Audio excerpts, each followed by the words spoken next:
all to this live analysis, right? CLAT 2025. We're included with a lot of surprises. We're going to discuss about those surprises. We're also going to discuss how these surprises are going to be beneficial to you or are going to create trouble for you. Whatever it is, by the time we reach the end of this session, we are going to present a beautiful cutoff. What do we believe that for each NLU, what is going to be the cutoff? That we are going to anyhow analyze. But before that, we will do a small pre-analysis here. After pre-analysis, we will go with the answer key discussion for current affairs, followed by quantitative aptitude, followed by two reasonings, that is English, followed by two reasonings, that is logical reasoning, and then followed by legal reasoning. Whatever as the case may be, we are going to have a discussion about that. So we have Naresh sir with us here. Hi Chandan. Right, so I think we're also excited. We went in. And then we actually spoke for 10 minutes. Right. I think there was a small technical glitch, guys, but we're back. I think now our students will tune in. Let's give a few minutes. I think people are tuning in. We'll warm up. I think kindly share the link with friends and please do that. Okay. So before that, sir, I think the first question right now, सबको यही जानना मेरा NLU होगा कि नहीं. पिछले बार से क्या will the cutoff go down or up? Anyhow, we will have a detailed discussion. I and students otherwise, and the way I've been talking to you and other faculty, I think you've also been telling that there's knowledge required to kind of handle a lot of questions. Right. Which also means people who have taken coaching, who have prepared for a long time would be benefited as opposed to people who have jumped into the exam with lesser preparation. So there would be also concerns because if you look at the syllabus and other instructions that were given at consortium website, it was clearly written that no prior knowledge is required. Then touching this particular aspect, do you think, sir, that would be redressed by the courts? And no, I think this is always there. You know, now that I'm in CLAT training journey for last 14 years, what I feel is that this is very normal. You know, a lot of times there are things that are said, there are things that are unsaid, left unsaid. These things come. I don't know how will courts deal with it, but I think this is par for course. You know, we'll have to kind of go with that. Right. So are we delving into it? Right. We're going into it. So we will actually go ahead. Right. And I think this is our first pre-analysis. Pre-analysis. Yeah, let's go with it. I think this is 1 hour after the exam. 1 hour after the exam, a lot of students are out. Some of them would have already reached their goal. I hope grab some nice milkshake and then enjoy this wonderful Absolutely. You have done your part. Let us do. Absolutely. Let's start. Yeah, I think this is fine. This is not much. Yeah, this is important. I think English and English section. You know what we found in English section. I think whatever we say today about any section, Chandan, it always has to be one notch higher than last year. Right. Because last year 4 sections out of 5 sections we had to call them easy. Easy to dead easy. I would say. You call it very easy. I call it easy. Absolutely. So obviously, whatever happened this time, it has to be a little bit better. So English is exactly that. English this time is easier section among all, but still we call it easy to moderate only and only because compared to CLAT 2024. Right. Let's kind of explain that to students. We're calling it easy to moderate, not because it is a difficult section of the day, but because it is a little 1 notch higher than last year. Last year. You see the cylinder here. We say when the cylinder is completely filled, it means it's the most difficult section, toughest section, right? Toughest in that year. 23 was tougher, 24 was very easy, 25 also easy, but tougher than 24. That's what it means.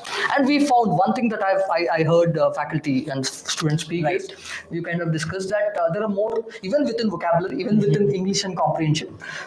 We did not get a lot of direct questions. There were a lot more inference questions. That is the idea that students present gave, and that's why we kind of deem it as a section which is easy to moderate. We're not calling it easy, but easy to moderate. That's what we will say about section 1. Yeah, let's go on to the next one then. Yeah, I think current affairs. Now, this is an interesting thing, right?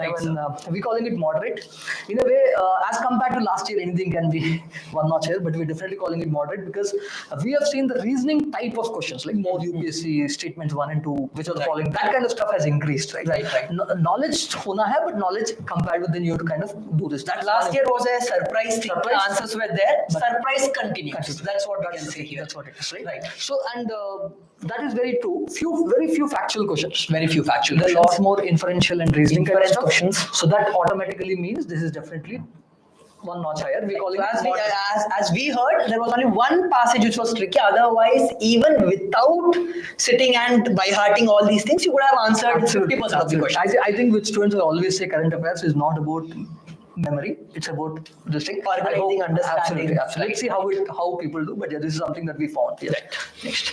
Yeah, legal reasoning. Yeah, I think you can probably. This is Right, something so- that you are in your as reading. So I'm little surprised only by the fact that there were legal knowledge based questions. Okay. Right? Whether it be a full form of a word, there was this specific question which was asking ki these two articles, where do they lie? Which chapter do they lie? Now this is pure legal knowledge. Legal knowledge. And apart from that, also a lot of legal knowledge was there. Right? This is surprising because consortium. Now, had it been that there was an understanding ki bhai every time reasoning is asked, it would have been easy. But having expressly said that, no, don't prepare, come here, reasoning is what required, and then surprising students is little bit, but for Abhyasis, it's going to be a cakewalk. It's better for ALPNs or anyone who prepares seriously. Right. Those who have But you also believe that there's some questions which are directly legal knowledge. You believe that there are direct questions which are connected to legal knowledge. That's what you believe. Right. Yeah, that's exactly. what is it. Yeah. Nothing to do with passage. Straight away, if you ask, people could It's answer. more like GK, right? General knowledge. GK, Right? So legal GK, yeah, right. it's been long time since we said this. Right. It's been long time since we said in legal we had GK kind of questions. So Right. that's an So interesting. my take, being a legal reasoning faculty, because they wouldn't wait till end, I would say pura 32, you have to attempt all 32, you have to get all 32 correct if you are my student. Okay. Well, that is a humongous challenge your faculty has thrown at you, Chandan has thrown at you. I'm very sure that I'm sure at least one of your students or multiple of your students will live up to your challenge. I hope I hope more than 50%. Right, let's do that. This was a moderate session. That's why we actually, this is one section. Hang on, legal reasoning. This is one section we kind of deem it moderate as compared to very similar to last year. Next. Because of surprises, we said a little this thing. Yeah, next. This is important. Logical reasoning. Critical reasoning is one area where we know most of the students always say this is one area they are finding it difficult, grapple with. Last year also, out of all the 5 sections, the only section we maintained as difficult or we maintained as tricky was logical reasoning. Every other was easy, as we called it. This time, I would say it has come down one notch. It's a surprise in a way. So the only section that we said was difficult, that also has come down. Absolutely. Because as opposed to other sections, other sections were in your language dead easy. I mean, as faculty, you can never say that. So I believe it's easy last time. I think they've all gone a little one notch higher. Correct. This is probably an area I think exam setters have decided to take it one notch lower. So this is definitely come down. Overall easier than expected. Interesting surprise again. Just like legal reasoning first time had legal GK questions after a long time. I think logical reasoning section first time had analytical puzzle kind of question, seating arrangement question right there. That's an interesting surprise. I mean, if for those who are like not expecting that would be thrown off guard, but that's an interesting surprise. But otherwise, it's definitely easier than last time. We are calling it moderate. Last time we called it difficult. Yes. So also there was this one question with regards to that. Yeah. I think we are getting mixed responses. People are asking there's a question mistake, option mistake, etc. I think as we come to the explanation, we'll see. Yeah, right. That's very. In fact, so far, every time CLAT happens, we have some questions. People will know by the end of this master key we released tonight. Our key is now being released. Right. I think we'll know which questions to contest and stuff. Right. That is obvious. On contesting, definitely we'll have bringing a new video, information, and absolutely everything. Complete details. So I think we discuss that. But definitely in logical reasoning section, I think faculty and some students have expressed that the question itself is doubtful. There's a mistake in there. We'll see. Question number 105 to be exact. 105. One I think depends on which set also. It is right. Exactly. We'll be discussing that. Yeah. So we get to the last section here. That's quant. Quant is one section. I think last year we called it easy. This year we're calling it again a little higher than easy.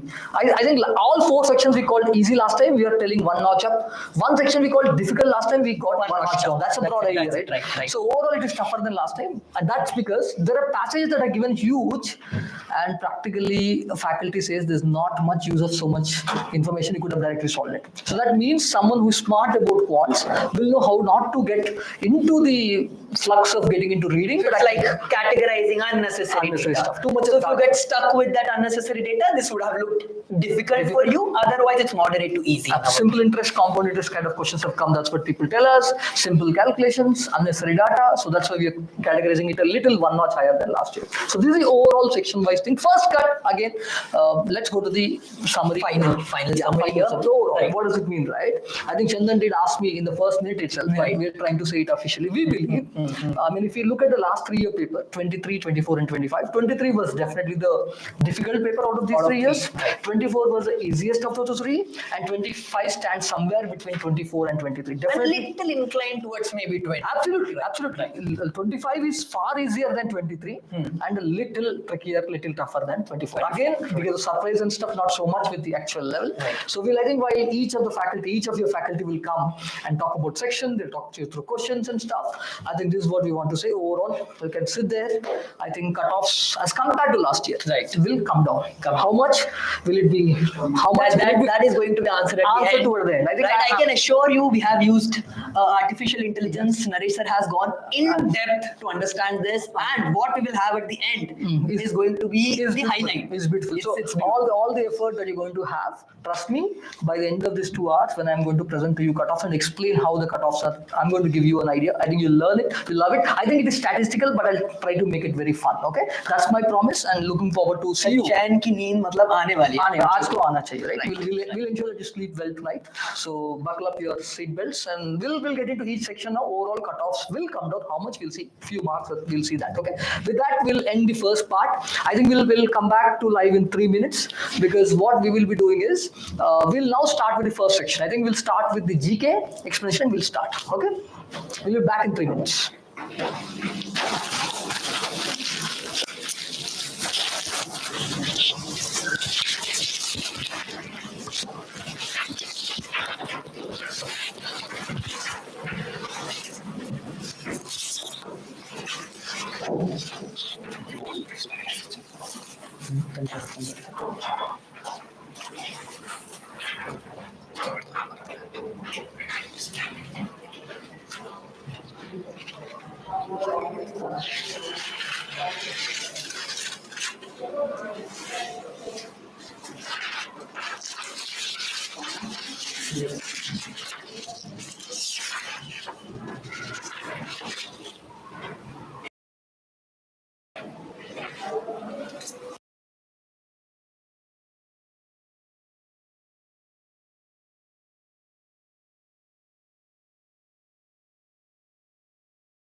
Hello guys, how is it going on? So how is the Josh?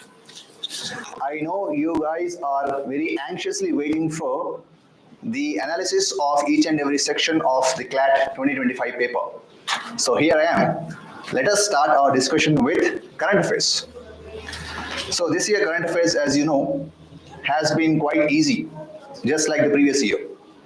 So I know you guys are very eagerly waiting for me to analyze the current affairs paper and also to decode the current affairs questions asked in this question paper. So let us quickly jump into the session and discuss about all the questions, and also let us try and reveal all the answers to these questions. Same like previous year, 5 passages and a total of 28 questions. In this, the first passage, it talks about modern India history, and this is about civil disobedience movement, as you know. So, to start with the first question, question number 25, which event in the Indian history marked the beginning of the civil disobedience movement? Which event in the Indian history marked the beginning of the civil disobedience movement? The answer is straightforward, commencing of Dandi March. So this question, you can directly answer it from the passage.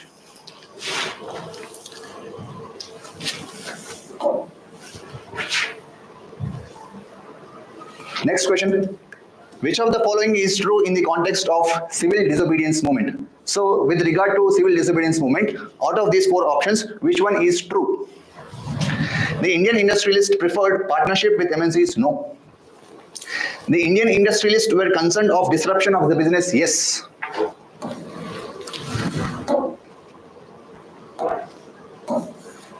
The Indian industrialists were concerned of the disruption of the business would be the correct answer for question number 26. The working class rejected the civil disobedience movement? No. The round table conference was a partial success? No. Second, next question. Which of the following was the predicament of the Congress? Danger of division of opposition to the British government. And again, this question can be answered from the passage itself. So in the passage, they talk about the division in the anti-imperialist forces, which is basically the British government, opposition to the British government, a division of opposition to the British government.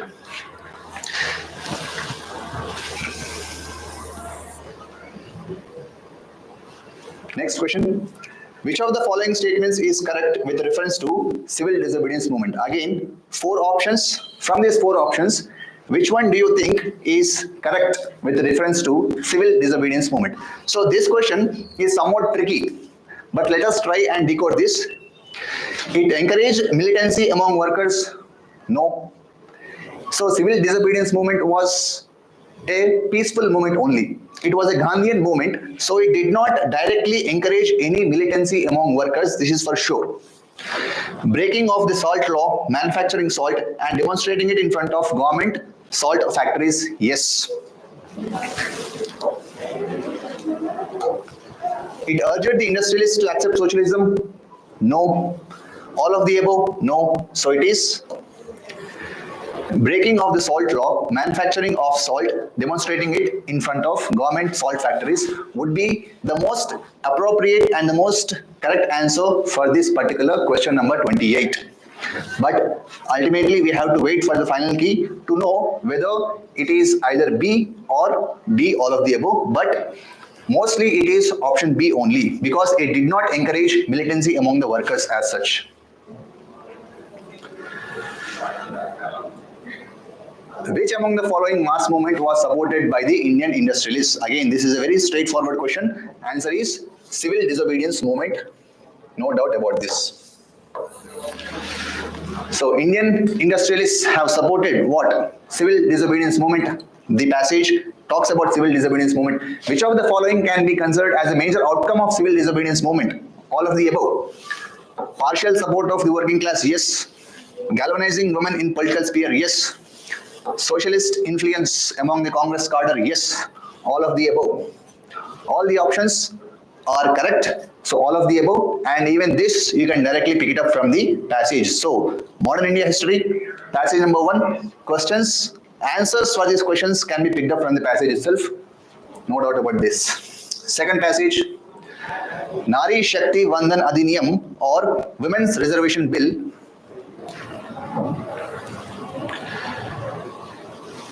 First question, Nari Shakti Vandan Adhiniyam in 2023, it refers to what? It refers to It will come into force after the census. So in the passage, they talk about this Nari Shakti Vandan Adhiniyam, which shall be implemented after the census operation is conducted. So it will come into force after census. As per Rudolf Heredia, women's political leadership depends upon what? So this is somewhat trickier question. So even though they have discussed about this particular Rudolf Heredia women's political participation in the passage, but still, if you look at the options, it is somewhat trickier to identify what exactly is the correct answer. But let us see. Mentorship of spouses, political affiliations, parental guidance, property inheritance. Property inheritance couldn't be. It should not be.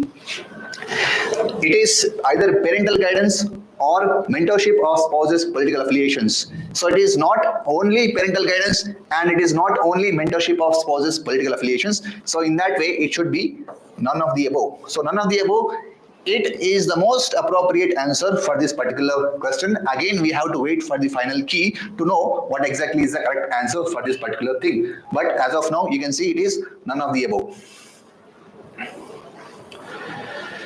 According to Soumya Bhowmik, the quotas for women should.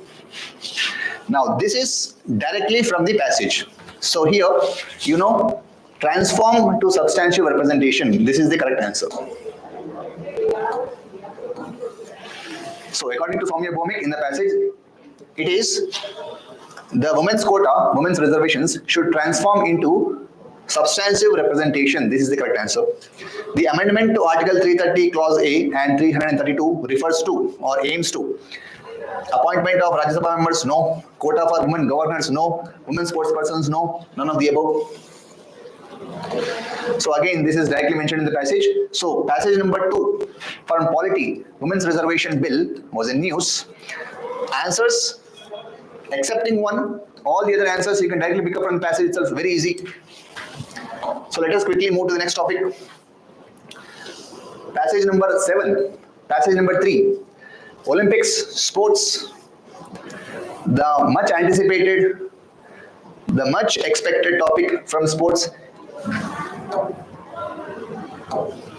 India won back-to-back Olympic hockey medals at which of these Olympics events? Beijing and Paris, no. Rio and Beijing, no. Beijing and Tokyo, no. None of the above. India has won back-to-back Olympic medals in Tokyo and Paris. Since Tokyo and Paris are not there in the options, option D, none of the above, is the most correct answer. According to the passage, what is the peculiarity of the Paris Olympics 2024? What is the uniqueness, peculiarity or speciality of Paris Olympics 2024? It symbolized an international post-pandemic vibe shift, yes. The opening ceremony took place outside a stadium, yes. It is one of the most elaborate cultural rituals outside since COVID, yes. All of the above. So all these options are directly mentioned in the passage. You can directly look at the passage and answer this question very easy. Which of the following incidents support the argument that the geopolitical backdrop for the Paris Games is no less troubling? So again, they have mentioned about this particular sentence, about this particular statement, the geopolitical backdrop for the Paris Games is no less troubling. It is in relation to Hamas and Israel conflict only. There is no mention of immigrant influx, no. There is no mention of political stability in French government, so it is none of the all of the above. It is not this one, not AB. It is only option A, Hamas and Israel conflict. Which one of the following is true in relation to this particular Olympics? Tokyo Olympics was better than Beijing Olympics? No. Spectators thronged for a post-COVID sporting experience? Yes. Olympic Games are unaffected by conflicts? No. Which one of the following is true in relation to the Olympics? Spectators have thronged for a post-COVID sporting experience. This is yes, and this is directly mentioned in the passage again. You can look at the passage and you can answer it. The highest Olympic medal tally for India was at Tokyo Olympics. So Tokyo Olympics was the best ever medal tally for the Indian contingent in the Olympics history. Where is the opening ceremony of the Paris Olympics held? It is held on the banks of Seine River. Again, a direct question from the passage. Even without looking at the passage also, you can directly answer this question. Next passage. Again, this is from polity, article number 370, abrogation. Which of the following statements regarding Article 370 of the Indian Constitution is correct? So with respect to the Article 370, which of the following statements is correct? It gave special status to the erstwhile state of Jammu and Kashmir. Yes, absolutely. If this is the answer, then why to look at the other options? It created a special tribunal for state of Jammu and Kashmir. No, absolutely not. It reduced goods and services tax in Jammu and Kashmir. No, absolutely not. It confers special jurisdiction to the Supreme Court of India on the matters coming from Jammu and Kashmir. No, absolutely not. So option A, special status to erstwhile state of Jammu and Kashmir is the correct answer. No need to look at the passage again. Direct question, you can directly answer it. The Jammu and Kashmir Reorganization Act 2019 divided the erstwhile state of Jammu and Kashmir into which of the following? Out of these options, which one do you think is the correct answer? It is two union territories, obviously. Union territory of Jammu and Kashmir and Union territory of Ladakh. So 42, option C.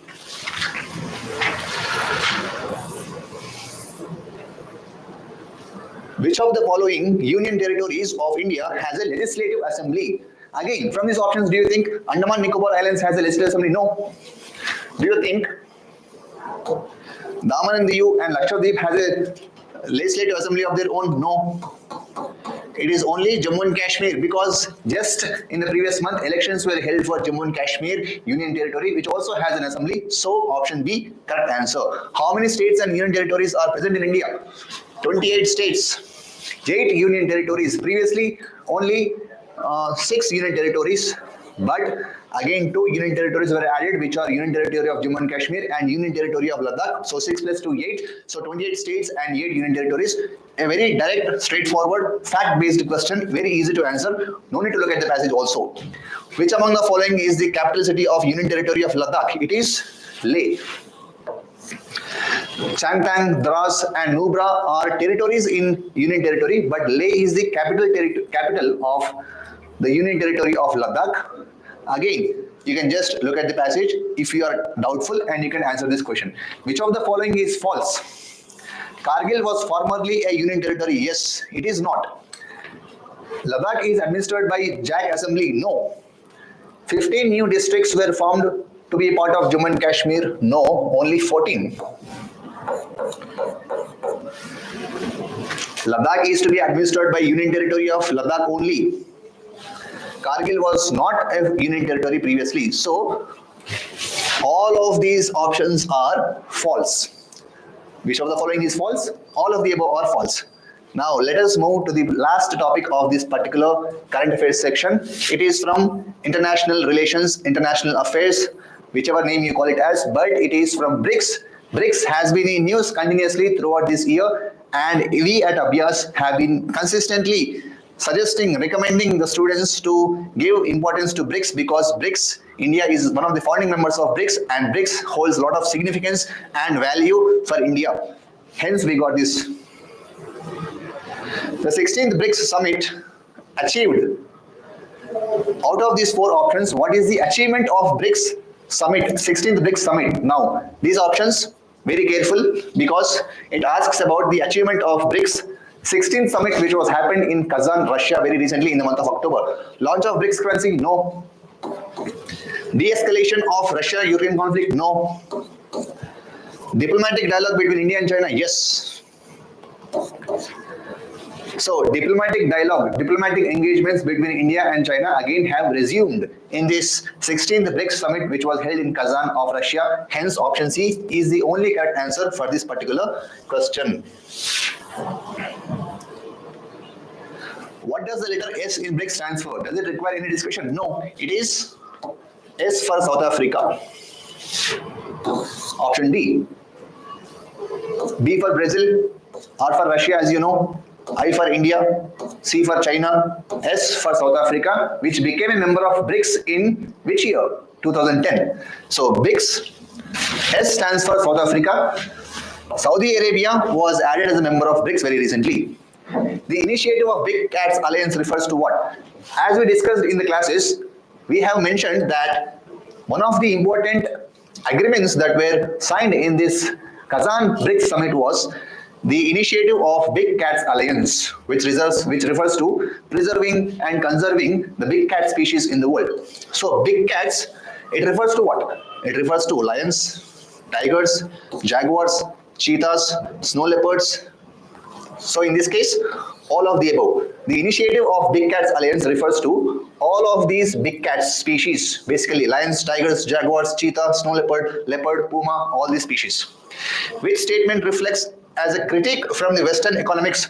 So when this BRICS was initially established, by these BRICS founding members, the Western economies, basically US and the Western European countries, they have shown their critique of the BRICS formation. They have critiqued saying that BRICS currency cannot displace dollar. Yes, that was a critique. Asian economies will not impact Western economy. Yes, that was a critique. Indo-China conflicts will impact progress of BRICS. Yes, all these three were critiques made by the Western economics and the Western countries against the BRICS countries and the BRICS grouping. Hence, in this case, option D, all of the above, would be the correct answer because which statement reflects a critique from the Western economics regarding BRICS? All of these are critics. Yes. The emergence of BRICS signals what? What does the emergence of BRICS signals internationally? Asian consolidation of economic power? No. Diminishing European dominance? No. Revival of non-aligned movement? No. A geopolitics without US dominance? Yes. So throughout these sessions on BRICS, we have been discussing saying that BRICS is basically an initiative or an alliance which is formed with the intent of opposing the US domination or the Western domination on the global politics, which is geopolitics. So a geopolitics without US dominance, the correct answer. Which one of the four below is an outcome of the 16th BRICS summit? So out of these four options, which one do you think is an outcome of the 16th BRICS summit? Again, proposal to end Russia-Ukraine war? No. To expand BRICS by including Scandinavian countries? No. To recognize China's claim of Taiwan? No. The outcome was reducing tensions between India and China. This is an outcome of BRICS summit. So there is no proper agreement signed, but this is one of the outcomes of this agreement. Yes, reducing the tensions between India and China is the correct answer. So my dear friends, after looking at this particular section, current affairs, you might feel relieved saying that this paper was quite easy compared to the previous year. Yes, I agree with you. This paper this year has been quite easy and very easy to solve compared to previous year. All the questions, excepting one or two, you can directly pick it up from the passage itself. And there are few questions which you do not require to look at the passage as well. You can directly answer it out of your memory. So in this way, the current affairs paper this year has been quite easy and quite convenient also for students to attempt. So in this case, I want to say that this current affairs paper is very easy. So I hope and I also expect that every one of you have done exceedingly well in this particular section in the CLAT 2025 paper. So this is the analysis. So looking forward to much more sessions like this. So until then, see you guys. Take care. Bye bye. And this session will be followed up by quant analysis by Prithvi sir. So stay tuned.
Yeah, good evening all.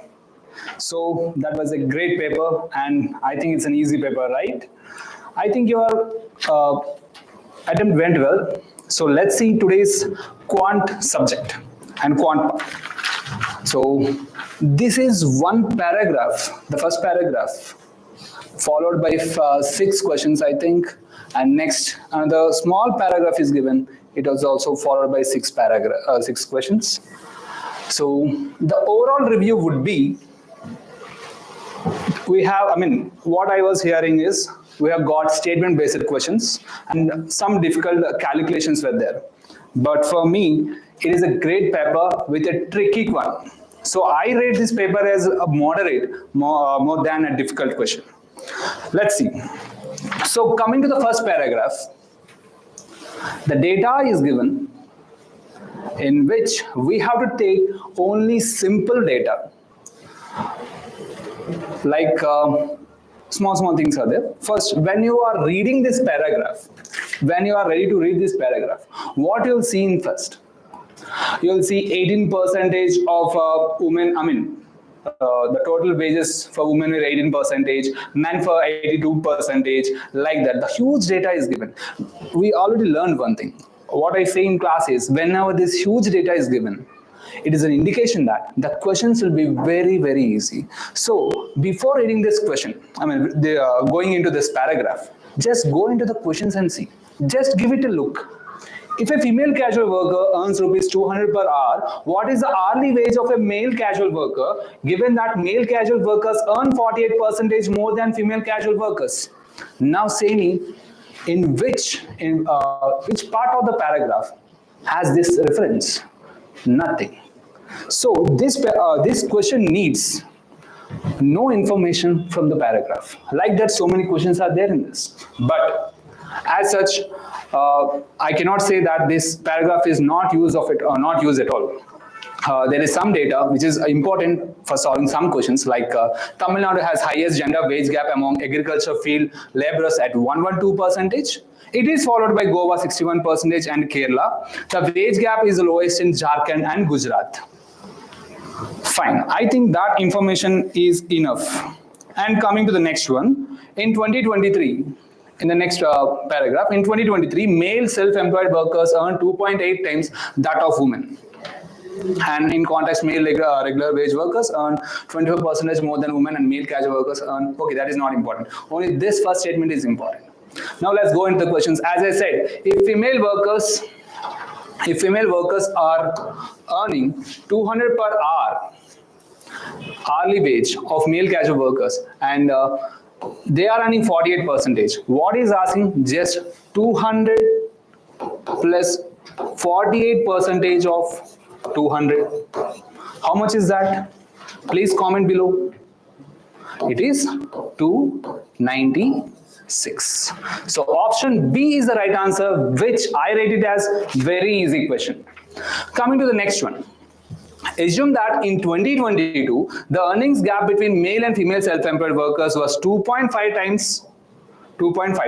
In 2023, the gap increased to 2.8 times. Okay, 2.5 times and 2.8 times. What is the percentage increase in earnings gap for self-employed workers from 2022 to 23? So, do I require any information from the paragraph?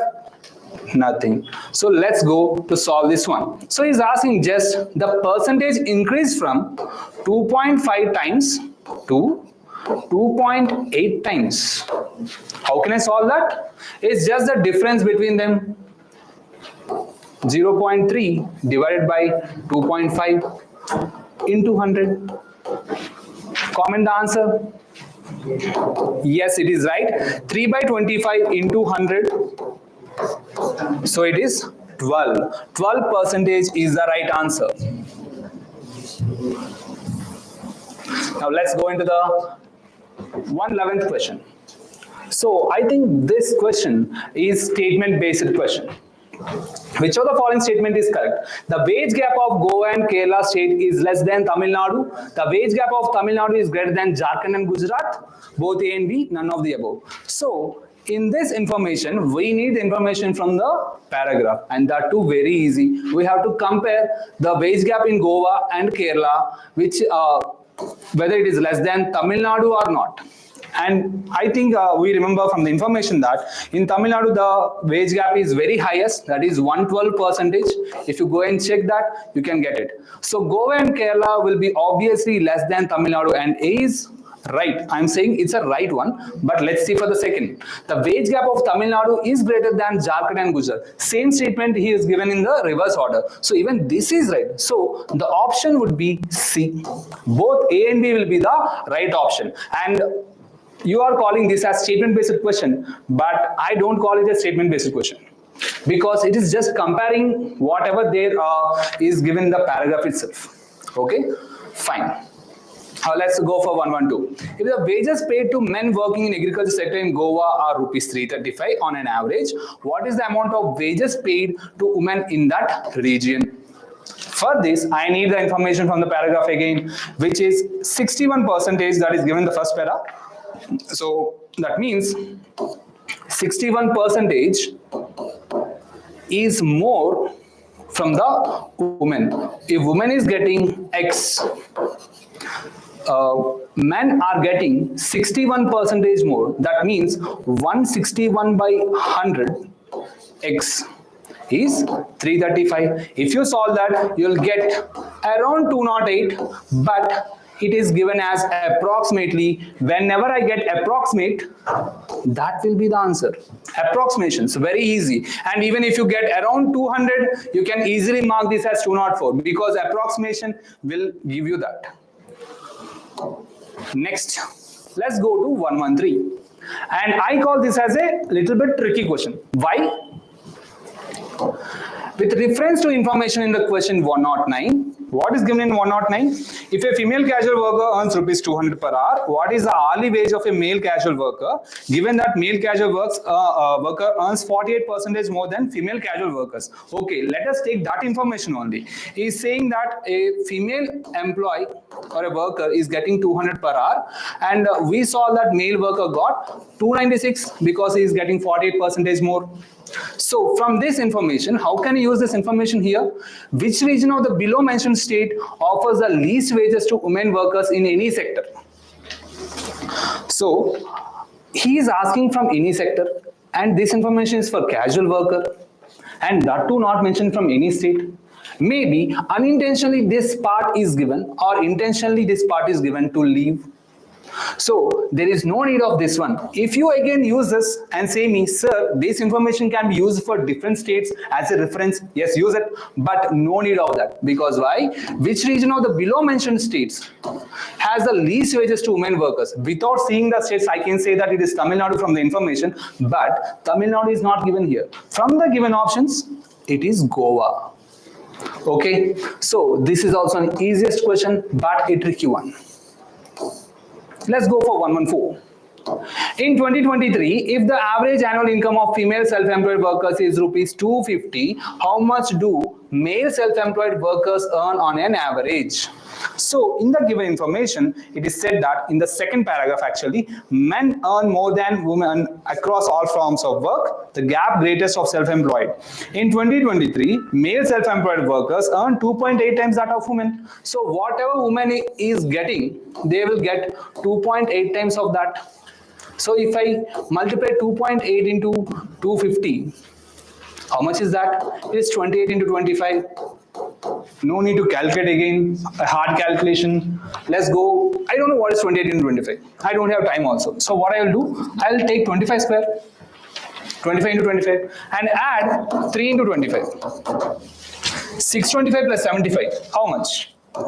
C. Option C is the right answer, 700. So this option or this paragraph, I rate it as easy to moderate, because there is only one tricky question, that is 113, and maybe you can waste some time by reading this paragraph, which is of no use.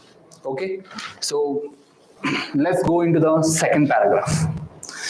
Now when I go into the second paragraph, the information is looking like a small information, but overall I can see that it is a type of a pie chart. Whenever we see the data, we have to see that whether which data it is falling in the ring. So it comes under a pie chart. You know pie chart?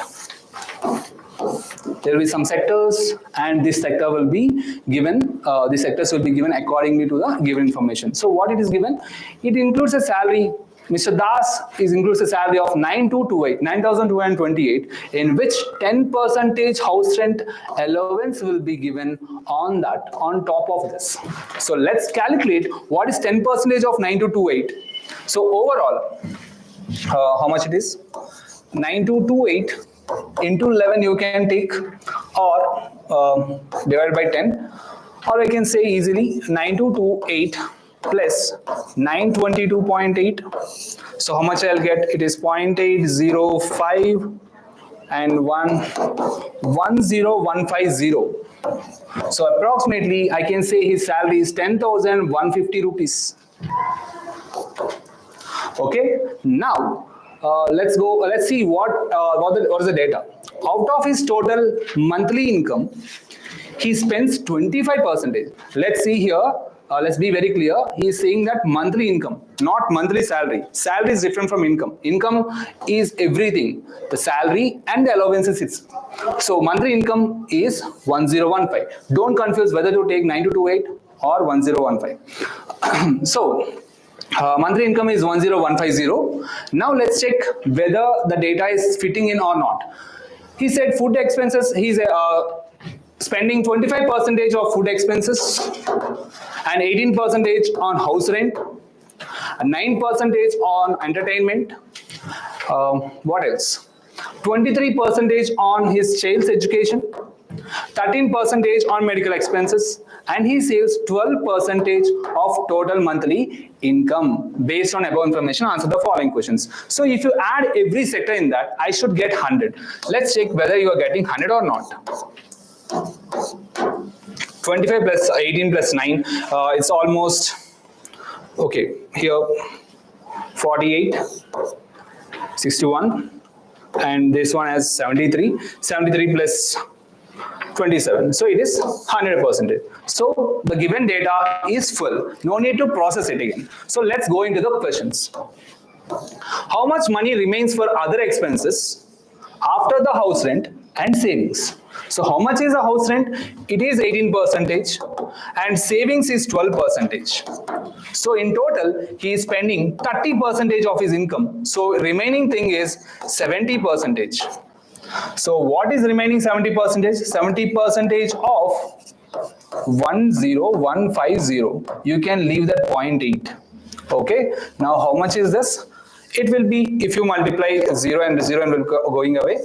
So ending digit should be 5. But as we are leaving 0.8 here, it may add another number here. So it can turn into 6. So answer could be D and C. But if you calculate, if you go on doing the calculation, it will be answer C. 7106 will be the right answer.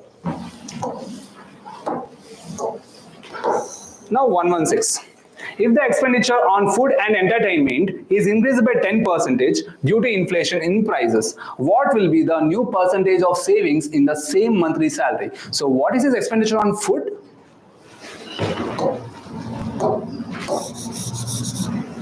So what is the expenditure on food? It is, I believe, 23%. Wait a minute.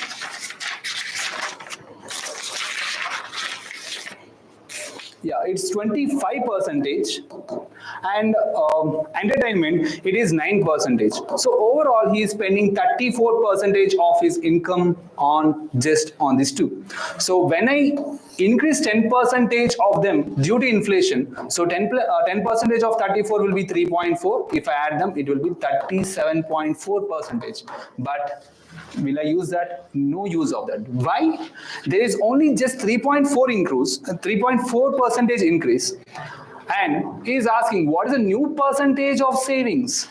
So old savings were 12%. Now, if I increase my percentage here, if my money is increasing here, it will automatically decrease my savings. So this 3.4% should be removed from 12%, which is 8.6. How how much total money has he spent on food and entertainment? Yeah, this is a little bit a daring one because the option is not there here. So it's nothing but food is 25% and entertainment is 9%. Yeah, it is 34%. So you have to find 34% of 10150 and we will get 3451 as the answer. But unfortunately we don't have answer here, which is we have only 3541, 3461, 3371. Almost near, but he never mentioned anything approximately. So we cannot approximate this one. So the answer should be none of the above. Okay, so only I think this question is a little bit, daring one. You have to struggle. Okay, next, how much money does Mr. Das pay as the house rent? So house rent is 18% of 1015. So it's coming as 1827. Okay, next.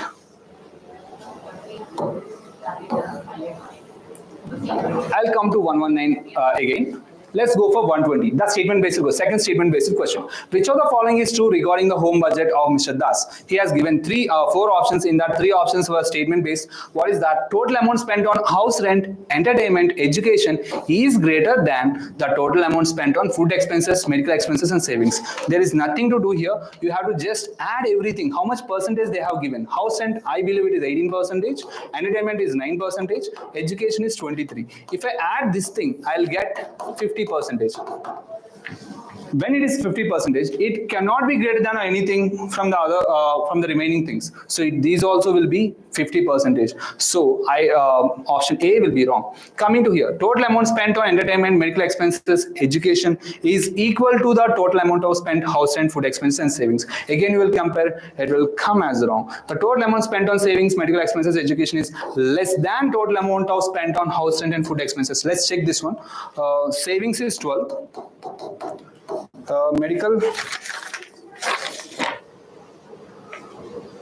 13, so overall 25, education 23, it's 48%, and obviously this should be 52%. Let's check. So it's 18, food expenses is 25, entertainment is 9. So how much is this? We are getting 52, right? So I can easily say that this is less than spent on house rent, food expense, and entertainment.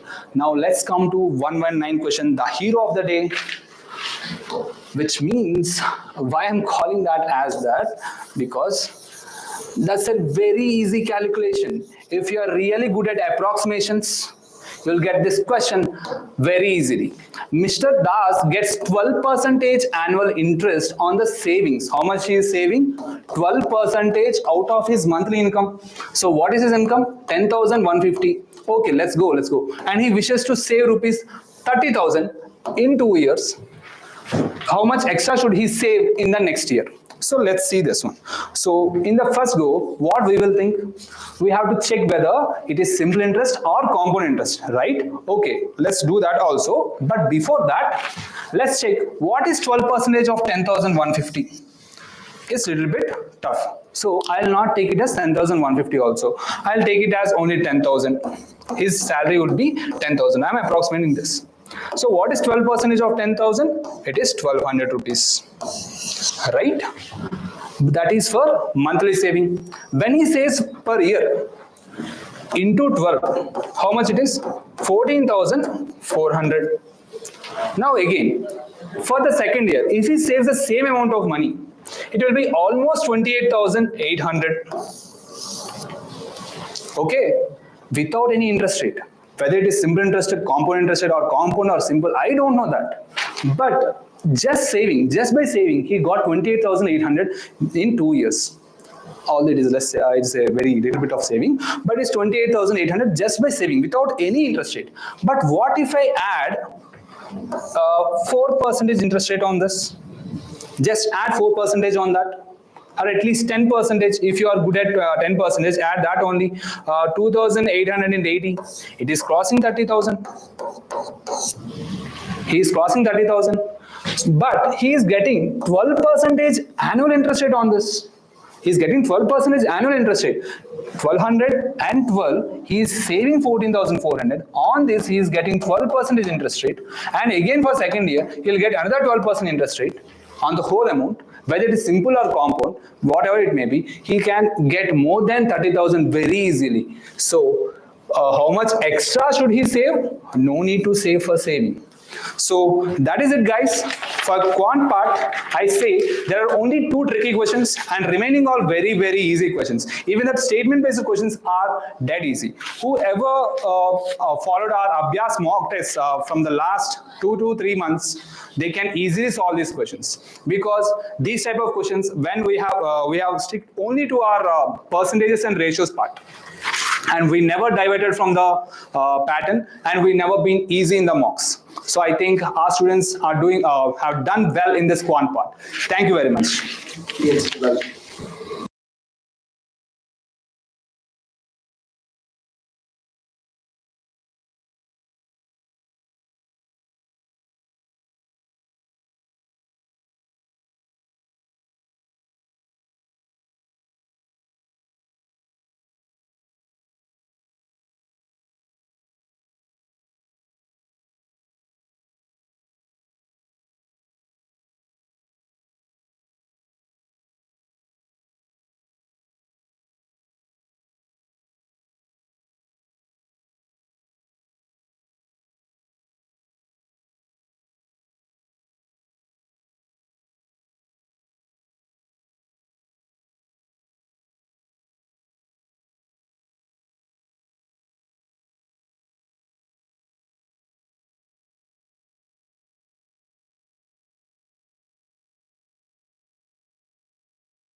I'm Sirisha. I hope I'm audible and clear. I'm going to present you with the key of English section. I'm sure many of you felt the English paper is very easy, and it followed the same trend like the previous years. 24 questions, 4 passages, so time is fine. Direct questions, majority of them, a few vocabulary based questions, so that's how the pattern is. So I'll directly go on to the key.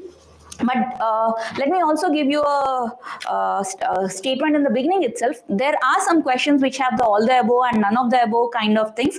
Going by the experience of the 2022 consortium key and the way some questions were contested, I think we will be announcing a bit of B versus D or B versus C kind of keys. We will be waiting for the key to be released by the consortium, hoping that will be happening by end of day today. So let's begin with the first passage that we have. The right kind of education that we have here, and which was written by Mr. Krishnamurthy. It's a very easy passage, not at all difficult. Someone who is familiar with reading transition words and all will find it easy, not difficult. Majority of the questions were direct. Let's get to the questions here. Which of the following currently reflects the intention of the author of this passage? Here it's the right kind of education for a child cannot be without love, care and understanding. Very easy one here, not at all difficult statement, because other options were pretty much eliminated. Direct, not at all difficult. Let's go by the next one.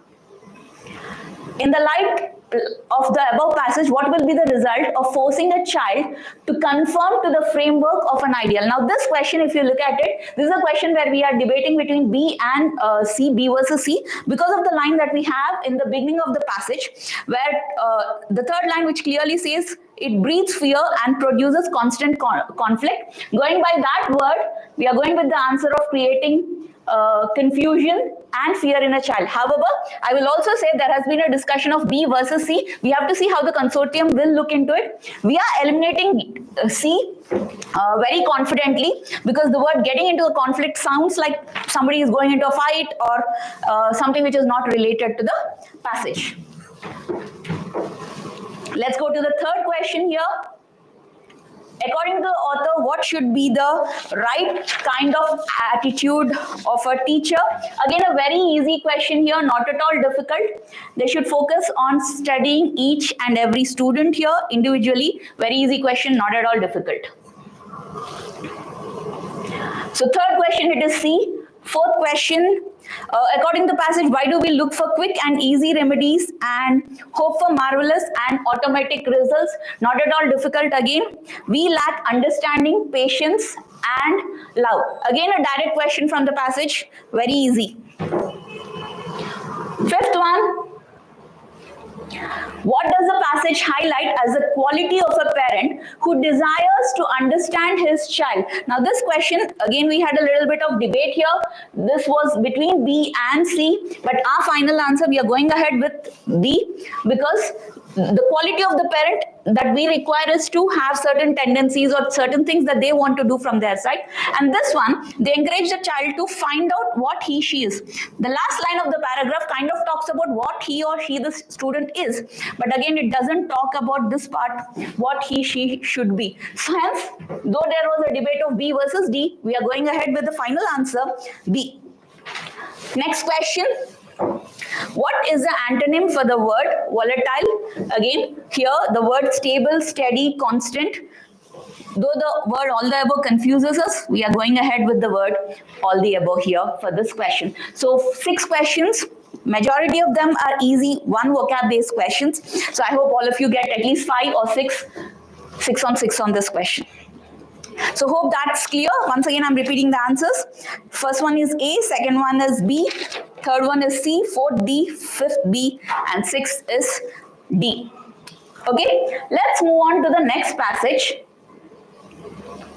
Punctuality at midday. I'm sure many of you have read Malgudi Days, and R.K. Narayan's style is something that you're comfortable with, and you might have felt this to be a very familiar passage, not at all difficult passage, easy to read, very simple, no transition words, no difficulty. Everything seems to be direct and easy. The first question here, which among the following is the meaning of the word expression vociferous? Now the guy was clearly announcing whatever he has to say, whatever name he has to give. So here we go with the answer, expressing opinions or feeling in a loud and confident way. Words are spoken or sung to have magical effect? No. Willing or prepared to do something, to hang out aimlessly? No. So very easy question again. Going by what he did in order to promote his business, we go with A as an answer. Next, when did the astrologer usually start his day's business? Very easy question again. It's something direct from the passage again. It's somewhere around midday that he started. Punctually at midday, that's the opening line of the passage. We always said focus on, sorry. Okay, we always said focus on the first lines and start lines of the passages. Going by that, I'm sure you got the word easily. C will be the answer for this question. Okay, next one. What was considered as prophetic light by simple clients of the astrologer? This word needs you to go back to the passage and read a little bit. You might think multiple answers here, but answer is again very clear here. Not at all difficult. It is the shine that is there in his eyes. So B will be the answer for this particular question. The sparkling in his eyes, B will be the answer. Next question. Which among the following is a word for the phrase bright and colorful in an impressive way? Now this one, you had the words flare, sparkle, dazzling and all the things in the particular passage. But if you really talk about colorful and bright, we are finally going with the word dazzling because that is the color of his vermilion and sacred ash. So D will be the final answer for this question. Next one, which among the following is not a trade or occupation presented in running through the town hall park? We always told students to look for full information, partial information, keywords. Sometimes they might give partially correct answers and don't fall for the tops. So here we had a trap here, cheap bags. The given one in the passage is cloth. So the answer for this question is C. Sellers of stolen hardware, medicine sellers, everything is there in the passage, but cheap cloth is given and here it is cheap bags. So C will be the answer. A very easy question, not at all difficult again.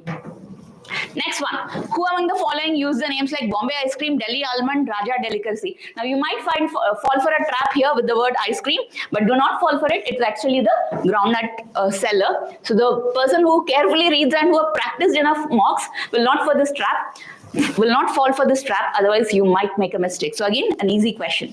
Once again, I'm answering all the keys. 7th one, answer is A. 8th one, it is C. 9th, it is B. 10th, it's dazzling, D. 11th, it is C, cheap bags. And 12th, it is D, groundnut seller. So all easy questions, not at all difficult, easy passage, easy to read. Let's go to the next one. The interesting thing again, George Orwell's writing, Why I Write. You need a little bit of careful reading when you read this passage. Probably it's the second or third one, if it is, you might have put some attention to understand it. Once you go to the questions, you might find it very easy. Majority of the questions here also are direct, not at all difficult. Let's go to the explanations. 13th question, George Orwell's loneliness during the childhood days. Again, he started making up stories. That's a direct word that we had from the passage. So not at all difficult. Why does Orwell give background information? He wants the people to understand the motive of the author. So that's the statement that he has. So it's again answer B. It is essential to know about the motives of the writer. So this is the third passage. Second question, 14th one, B as an answer. 15th question, if the writer escapes from early impulses, what will happen? He will lose out his motive to write. That's again a clear-cut answer from the passage, lose his urge to write. 16th question, this is something that I would say took little bit of effort. I would say medium level difficulty questions because you need to pay a little bit of attention and there's a possibility of waiting for the key with the final answer coming from the consortium. For the author, aesthetic enthusiasm is an important motive for writing because we go by the answer here, it becomes invaluable ultimately, shapes the thought, it goes or creates an artistic piece or non-utilitarian. If we go into the last 3-4 lines in the passage, sheer ego, no. Aesthetic enthusiasm goes out to be valuable, so we are going with that. Historical impulse is more about true facts, so no. Political purpose is about directing, so again not going with that. So C is something that we are going with, answer for aesthetic enthusiasm. So there might be a debate here. We are expecting a little bit of debate, but our final answer is going out to be C. 17th question, the author strongly advocates writers too. Now here we are going to focus on the word strongly advocate. It's like he is asking people to do something or not to do something. Now that's something that we are a little bit attention is needed. The entire passage is about why I write. Why is the author writing and what is the purpose behind his writing, or how he writes, what are the motives behind his writing. So he's not telling someone to do something. Now if I look at it that as a style of question, then when we'll finally go with C here. D, none of the above. here. However, some people were having a debate with C as an answer because there was a statement here a little bit to stay in the timeline or age or something to do with looking the facts. Going by those lines, some people might think C as an answer. But here, we are going by the question here, not strongly advocating anything. It's just a statement or things that he's sharing. So going with that, D is the final answer from our side. 18th question, tumultuous word, you have read it a lot, you've come across a lot. Again, chaotic and turbulent, chaotic and disorderly are two words which are synonyms, so we know that. But tumultuous, here we again have a debate between B or all the above. Now we have to see how the consortium is going to see. Is it going to be with V or is it going to be with D? As I said, based on the rules of consortium, sometimes we have to be careful because it's a synonym here. I'm expecting one word to be close. Turbulent is very close to tumultuous. Another thing, it's a revolutionary thing that we are connecting there in the passage. So our final answer, we are trying to go with B here. But again, let's see what consortium says. The last paragraph here, 6 more questions. Very easy paragraph. Majority of them are direct questions, not at all difficult. No traps. Everything is going to be a piece of cake. 19th question. Education as described by the author means. Author definitely says nothing about it to be information, library or degrees, but he is actually saying something opposite of it. So none of the above is the answer here. Pretty much easy one. To the author, the aim of education is to build his career, build his character, livelihood, intellect. So all the above here is the answer that we are going ahead with. According to the author, the country wants, right? We are going with massive willpower. Okay, the word iron and steel has come in the passage, but that's not the answer. Philanthropy is not discussed, all the above is there, but here this is a question where A becomes the answer. According to the author, we need to study. Well, technical education is what he has emphasized in the second paragraph, but there are few words where he said along with English and Western sites. So if the consortium picks one answer, maybe they'll pick technical, but we strongly believe D, all the above, as an answer for this particular question. Next one. According to the author, which among the following is key to attain knowledge? Here, concentration of mind, direct word, we are going with it. Which of the following is related to assimilation? This is a question again, the last question of the paragraph. Related to is the word that we are taking as a key because some of them might feel assimilation is very close to integration and A should be an answer. But now, is it going to take as a synonym or is it going to take it as a word related? So going by related, these things are somehow connected. So we have to see how it takes. So our final answer will be D here. So let me close this with this. 19th one, D. 20, D. 21, A. 22, D. 23, C. 24, D. Try to make it quick because I know all of you are waiting for the key and you want to verify it more than the explanation or anything. But let's wait and watch. The consortium is going to give the key in another few hours, hopefully, and we will soon be releasing our contesting key and any other aspects also. So here, all the very best for your results, and the next section is going to come up in 2 minutes. Thank you guys.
So I have the final answer key that I have made, and I feel that the paper is very easy. One should attempt all 32 questions, and one should get all 32 answers correct.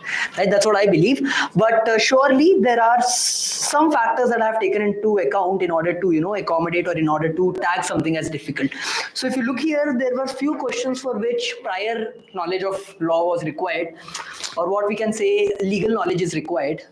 Those questions I have tagged as difficult to medium, because not everyone who is appearing in this paper has gone through all those subjects which were used in order to answer those questions. Anyhow, I will keep it short. I will not explain passages in detail.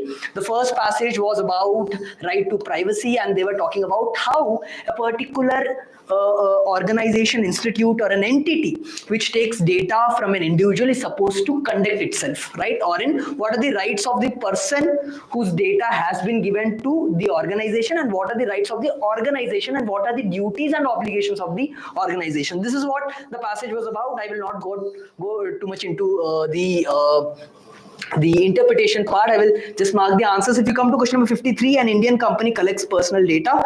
Now, provided personalized services, the company intends to share this data with a third party vendor. What are they supposed to do? They are supposed to obtain the permission. That's given in option A, right?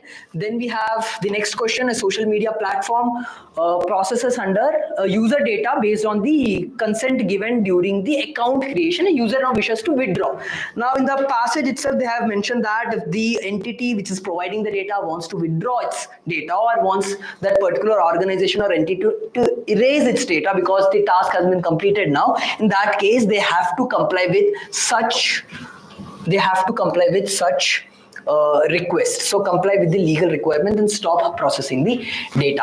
Now, if we come to the next question, a financial institution collects biometric data from its client for a verification purpose. If the client wishes to know what data has been collected under the Digital Personal Data Protection Law in India, what right allows them to request? Now, right to access has been given. That's the most logical way of answering it. Then, so 55 is C. Okay. Now 56, a startup provides a health tracking app that collects sensitive health data from users. Under this particular law, what additional precautions must the startup take compared to regular personal data? Now, if you come to this, because it's sensitive data, sensitive health data, for sensitive they have expressly mentioned in the passage that there is higher standard, right? So ensure explicit consent and adopt higher security standard. This was the highlighting portion of this particular question, right? Now, if you go to the next question, as per the passage, what are the rights included? So there are plenty of rights given here. If you see, all of the rights were given in the passage directly or indirectly. What can be a deciding thing here, or what you can resort to in order to eliminate, or in order to quickly come to an answer, is that 2, 3 looks mutually exclusive, right? So if 2 is there, 3 is not there, 3 is there, 2 is not there, but you have to accommodate both of them because in passage both of them are written, then you go with option D. Right. The next passage is on public examination. If you appeared or if you took coaching at Abhyaas, you know this, that in the rank booster phase in legal reasoning, we specifically dealt with a passage like this. Right, and I'm very sure that would have put a lot of confidence in our students. So this particular topic was covered in class, and the questions were very easy from this. Right. So the first question: a bill becomes an act only. Right. We know this. After the president gives the assent, it's written the passage as well that the president, no mention of houses and everything is there. Once the president gives an assent to a bill, it becomes an act. Right. The next question is a service provider. Now, the passage says that a service provider is also liable if he engages in any of those things. Here, the service provider has engaged into what can be called malpractice in terms of what's given in the passage. So accordingly, the answer to this particular question should be C. They will be liable, right? But the thing was, what is the punishment or the fine or the compensation that can be involved? If you look at the passage, 2 components were given. Fine up to 1 crore was given, plus something else was given. This something else has been accommodated by option C. So option C is the most viable option. A lot of people thought that this proportional income, one is this entire cost was somewhere, troubling them. And the other thing that was troubling them was they thought that 1 crore ke andar you have to put this particular cost of conduct of examination. But what if it's an examination for which the service provider was paying 20 crores? What are you going to say? Are you going to say that no, only 1 crore can be taken from that particular entity? No, in that regard. So if you use little bit of logic, C would be the answer that you would reach to. Right, then let's come to question number 60. Invigilator has done something. He has manipulated the seating arrangement. It's given the passage that if you do any of those, then you will be punished under the act. Now, what is the punishment that can be put? The passage says that not less than 3. So not less than 3 matlab 1, 2 gaya. The only remaining options are 3 and 4 because not less than 3 includes 3 and 4. Right, so 3 and 4 years both can be there, but fine can be imposed up to 10 lakhs. So here 15 lakhs. So we will eliminate this option for that reason, and then the answer should be B. Right. To the next question. We'll jump to the next question. Identify which of the following is not unfair means relating to conduct of public examination. Both of 61, 62 question, right? They're asking about what would not amount to an offense, what would not, right? Here offering help to student during the examination is there, right? The other one also sitting arrangements is there, manipulation. All of them have manipulations are there. A is answer and A is also the answer for the 62nd question. Following is not a service provider. If you see coaching center is doing nothing in relation to exam, whatever they do it before exam, right? Once the exam has started, all these three entities are somewhere involved into the business of conducting exam, but whereas coaching institutes are not. So for that reason, 61, 62 should be A and A respectively, right? Then the next passage was about certain constitutional provision. From this was somewhat disturbing because the first question, if you see, they were talking about how under Article 21 we have right to life and personal liberty. That's also asked as part of a question, and that also requires a prior knowledge of law. But anyhow, if you look at the first question, they were asking specifically with regards to 42nd amendment. 42nd amendment talk about Article 48 and 51A. Now 51A, if you use little bit of your classroom knowledge, right, A indicates an insertion and the fundamental duties were inserted. They were not originally part of constitution, so fundamental duties will definitely be there connected to 51. And 48, what comes before fundamental duties? It's directive principles of state policy, that is DPSP. So accordingly the option should be B here, right?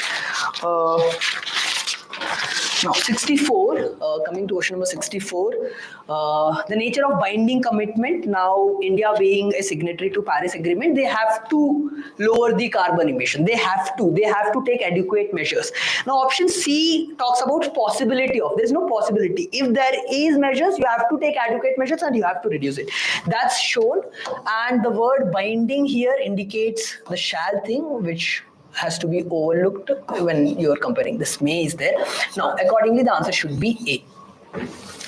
Right? If you come to question number 65 under Article 51AG, now this also has to be taken a rough guess. You require a prior knowledge of law in order to know what is this G clause of 51A. Right? So rivers and lake and forest and wildlife, these two look common, right? They're like of a same category. So both of this will come, and accordingly the answer should be D. Right? All living creature is also mentioned under 51G, but that doesn't, it says after an addition of an and. So if you look closely at Article 51G, these two are dealt under one category and this is dealt under separate category because there is no option of all of the above. Therefore, we will go with option D. Right. Now, 66, as per the aforementioned passage and decision of the Supreme Court. Now, here also, the key thing is, based on the passage and the decision of Supreme Court. Decision of Supreme Court is that it imposes a duty on the state. But if you read the passage in total also says that how individual, right? That's the reason that 51A, we are making a reference of fundamental duties. That is to show that even the individual, the citizen also has to do it, right? So both of them, both the state and citizens have a duty to preserve, protect. That's what the passage says. So I think this is less relevant, decision of Supreme Court, because anyhow the passage through use of 48 and 51 already says that both state and citizens have to do this. This is for state, directive principles of state policy, 51 is for citizens. So I think that has been accommodated here. Now, 67, according to the passage, what makes India committed to reducing carbon emission, right? Now, what are that? It is signatory, yes, right? Now, Supreme Court verdict, policy decision, and they are useless, right? Accordingly, the answer should be A. I will not stay here because this is too easy, and this requires a prior knowledge of law. And I am very sure that all those who have attended the class, they know the answer to this particular question. The answer should be D, right? The Contracts Act, now we have in length in classes discussed about what is voidable contract, what is void agreements, and all those things, right? Now here also there was certain element of outside knowledge which was required. We will look at the answers first and then we'll see what, if there is anything that should be discussed. Which of the following best describes void agreement? Now what are void agreements? Which are void ab initio, which were never enforceable, right? That particular thing is given in option B, right? That has no legal effect from the beginning. Right. The answer to the next one is the contract between two parties to rob a bank. Now, unlawful object or unlawful consideration, you know it's void contract. So the answer should be void. Right. 71, you know, if a minor is included in a contract, if a minor is included in a contract, they are void ab initio. Right? They're void ab initio. The answer should be a void agreement. Right, a void agreement means a void contract, right? Then which of the following scenarios most likely result in void agreement? Now here, if you look closely, some of the students have marked this as answer C, but the problem is on getting A. Had it been that to get a job they are paying, now in that case this becomes an unlawful thing, right? Because here he is saying that I would give this particular amount if I get selected. Say that some of my students told me that, sir, if I get selected, I will, because for the hard work you have done, I will give you 10 lakh. That looks correct, right? So for that reason, I would not keep this as a correct answer. Rather, I would choose D, which is connected to the previous question and directly says that this is a void agreement. So minor who understands the term doesn't make a difference. He's a minor, right?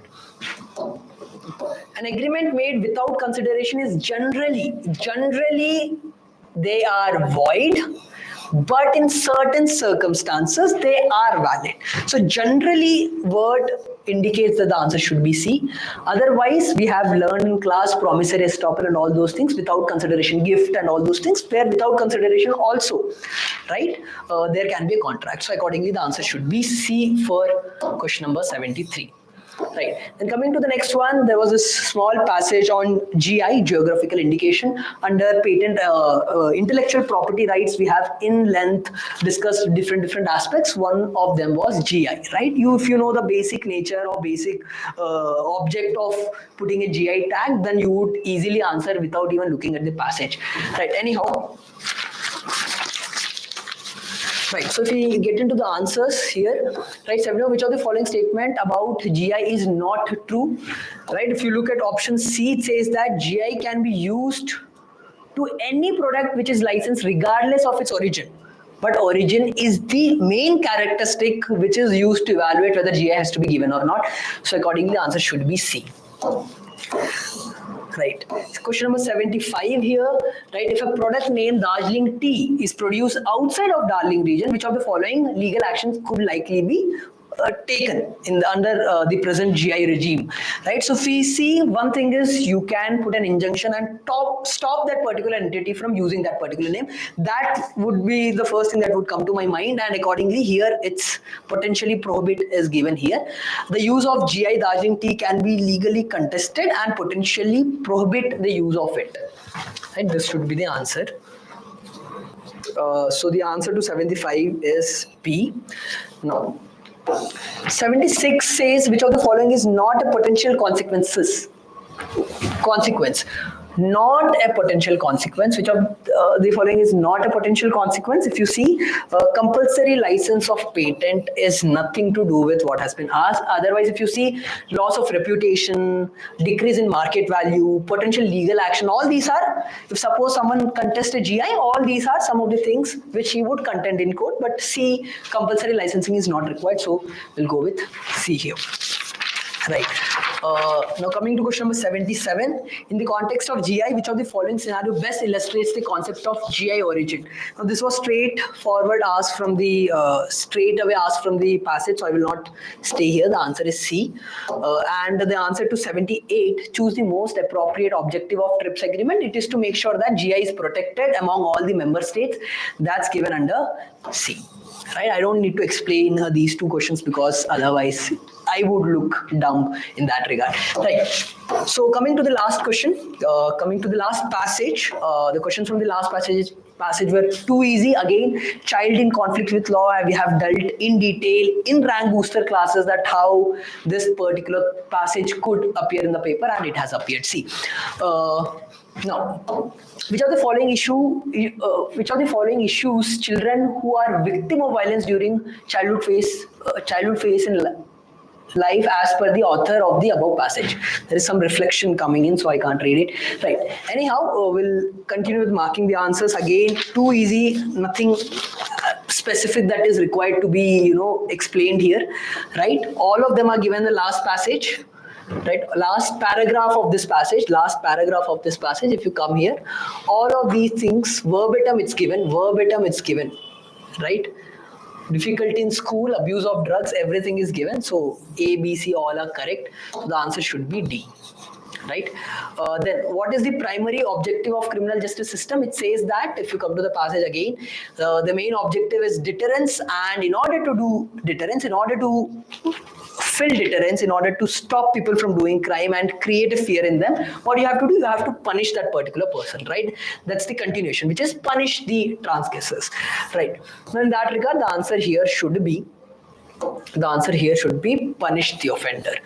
Right. Then the National Crime Record Bureau, what is its primary responsibility? It is only to compile and analyze the crime data, crimes which are happening. It's not about the enforcement of those criminal laws. We are not concerned ki how many FIRs were actually, how many accused were actually punished, or how many of them were acquitted. No, the data is only about how many crimes were reported, and to analyze that data, that's clearly written in option C. So it should take precedence over option D, which looks close, but again it talks about enforcement, which is something that this data is not concerned about. Right? Which of the following category has the highest? I think it's straight away given in the passage that kidnapping and abduction is at first place, followed by POSCO. So accordingly, option B should be the answer. Then which of the following is correct expansion of the term POXO? If you search for it, again legal knowledge little bit, but if you use a common sense, prosecution word and woman word, and straight away you can eliminate, and the answer should be A. Okay, you would have enticed by option D, but yeah, the answer is A. Right. What risk do children face when exposed to? Again, this thing is given in passage straight away. It's taken from the passage. You don't need to think too much. You just have to relate to the things that are given in the passage and just mark whether they are present in the passage or not. So a lot of questions like that have appeared in the paper. With regards to the questions which required prior knowledge of law, definitely we'll come up with an explanation tomorrow as to whether you should be contending those questions or not. But as of now, this is what we have. The paper is very easy. What we believe here at Abhyaas is that 32 attempts with 32 questions going all correct is possible, right? I have personally talked to a few of the students, and there are students who have scored 31 correct and 1 wrong. So let's see where it goes, but we will come up with further clarification on what to be done with regards to other questions, right? So if there is any key contention, we will be also bringing that tomorrow. Right now, within some time, we will have a live session on logical, the key on logical, followed by the cutoff. For the cutoff, please stay back because we are going to present wonderful cutoff scenarios for each of the NLU. So you would get to know, maybe before you sleep today, you would get to know which NLU you are going to get into if you evaluate the score and further check with the cutoffs. So stay tuned.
Hello everyone. Uh, yeah, so I think we are done with all the 4 sections. The only section that's left is logical reasoning. I was actually working on cutoffs and trying to talk about that. I have beautiful, like an analysis made. I'm very eager to share your cutoff analysis. But before that, I think let's also knock off the last section that we have, the key. I think logical reasoning is one area that has actually, I would say it's a mixed bag. There are some sections which have come, one of the passage was extremely wrong, as in the 4 of those do not have any answers. At the same time, otherwise it's a lot more straightforward than the usual critical reasoning, logical reasoning, where you have too many conflicts of answers. Okay, so when faculty did it, most of us got same answers, unanimous. That means it's also straightforward. Let's see how it goes. Let us, without doubt, let's get to the first passage. The first passage is very interesting passage. Is about rapid growth, young population, and generally, lifestyle changes, technology, and all this stuff.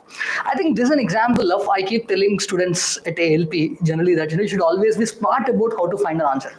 You're extremely lucky if you can look at it. First question, 85th question, was all about what should be the right suitable title, right? But logical thing is, the author themselves have given it, isn't it? If you're smart, you could say, you can actually write this. Look at this. Isn't it? They have themselves given it. That means this is an example of a critical reasoning question, which is actually a current affairs question or an English component question. You're just picking up an answer there, right? So if you look at it, how your lifestyle is creating an epidemic mental health, basically effect of lifestyle on mental health. That's a broad concept. That's straight away there in option A, which is a straight thing. So answer for this has to be lifestyle and mental health. You really need not do so much of calculation, so much of analysis for this. That's one thing I want to say. Let's actually go to the next question. Right, let me, yeah. We discussed 85th A. Now look at the second one. Technology is an improved means to unimproved. The most important word is this. Improved means, that is, means are better, but ends are not. So good means for bad end. That's what this is. This is the answer. The right answer for this is option D. It only is trying to tell you that technology should be viewed with a doubtful mind. We are basically saying technology is not bad, but technology by itself is not being used for the proper means. That means we should be doubtful, we should be skeptical about the usage. So looked upon with skepticism, considering its negative impact. That's what it is actually saying, because the question is reflecting the meaning. Again, the word, what is it? It is only asking what is reflecting the meaning. Now look at some of the other options, right? Why new technologies, for example, can be accepted. Focusing on positive, that's not true, because we're talking about negative. The entire passage talks about negative.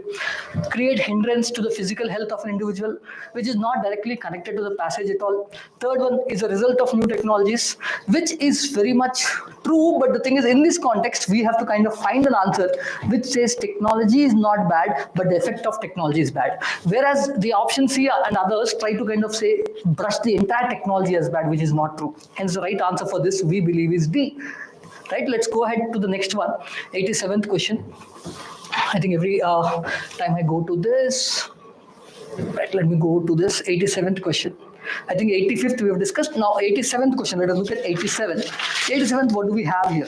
We have the thing, the word that we are looking here is basically strengthens. The word is strengthens. Very simple, right? Strengthens the argument regarding negative usage of, again, smartphones among youth. If you look at it very clearly, it is mentioned in the early thing itself, right? All other things that you have mentioned, we are talking about strengthening. Which are the following strengthens?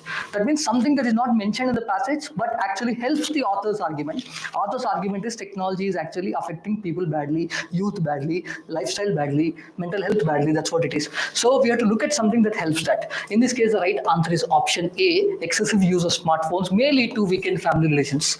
Now, the second one is not right answer, because we are basically unhindered use of smartphones is, there has to be, that means it's positive. Where it's not positive, it's negative. Smartphones have economic usefulness. That's again positive, but we are looking for something that is negative, because the passage is talking negatively about it. And finally, ownership of smartphones at an early age results to lack of care by parents, which is not directly connected to the passage. That's why I would say, while this is negative, it's not directly connected. The right answer for this is A.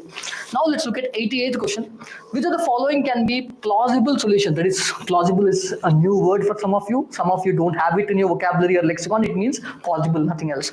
Right? Possible solution for better mental well-being among the youth. Here, look at it very carefully. We are basically talking about, let's kind of eliminate the answer. The two answers we can directly eliminate. Look at this. Which of the, because everything is talking about limiting the research, right? Which of the following need not be focused on? Research on excessive use of smartphones. If we reduce it, it's not good, because we want to kind of say, we want to know the impact of smartphones.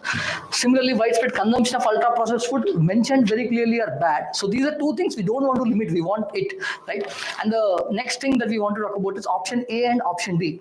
See, we are talking about limiting the problem now between option A and D. I think at ALP we are confused. At ALP we are saying between option A and D, we have a confusion. While most of the faculty we are trying to say D can be the right answer and A also can be the thing question mark, but the problem with the word is informed, right? See, if only the word was limiting the uninformed use of smartphones across all ages, I would have gone happily with D, because the question is about possible solution, right? But the problem here is, because it's informed means it's a okay, proper use only. I don't know why should we limit it. That's a clear confusion. But still, I think that's the best answer out of this. The other thing is, which are the following? See, the other thing is, we want to overall say the lifestyle impacts mental health. So physical health does not automatically mean mental health. Some people can be physically fit but not mentally fit. That is the theme, right? So it's an inference. If you have to go by deep inference, option A, but otherwise go with a casual inference, I think option D. So at ALP, we are going with D, but A as a backup point. This is what I would say. 87A, 88D. Okay, and once again, 85A, 86D. We have kind of discussed that. I hope you're making a note, because whenever I'm switching to hand, I think the answer can go, so you should not be confused. Let me go back to the 89th question. Now, which of the following statements by the author lacks credible evidence in the passage? Let's say which of the following does not have evidence. That's what it says, right? It doesn't have the evidence. Let's look at it carefully. Now, here, look at this. We have a lot of things again. With few things we can eliminate straight away. What does the author does not speak about? What does the passage does not mention any data about? For example, the most important word that you have to look at is lack. Underline the word lack. They're talking about lack again is equal to not having evidence. So it is which of the following is not having evidence in the passage. That's what it means. Now, students learning English language have weakened family relations. It is already mentioned in the passage. Hence, this cannot be the answer. Inadequate sleep leading to mental distress is also mentioned in the passage. So automatically the right answer cannot be C and D. Now, between A and B, let us look at between A and B. Now, the problem here is providing mobiles to adolescents results to mental stress is also mentioned in the passage. Now, the question is between these two, which of the following is mentioned? It's very clearly mentioned. If you look at it, providing mobiles to adolescents leads to mental stress is also mentioned in the passage directly. So the answer for this is option A, 89, because with heavy heart, I need to say this, because we debate a lot whenever it comes to critical reasoning questions in Abhyaas LawPrep. And what we found was, if B is actually confirmed, if B does have evidence in the passage, assuming providing mobiles to adolescents is resulting into mental stress, that is given evidence, that is given credibility, that is explained by the author, automatically A follows. That's the logic, right? Because it is excessive usage. Just giving is problem, then usage is obviously a problem.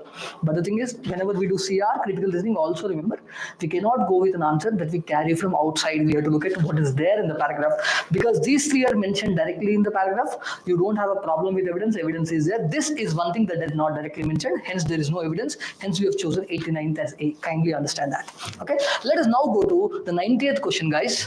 Let's go to 90th question. Right. Yeah, this is interesting again. Right, let's look at this.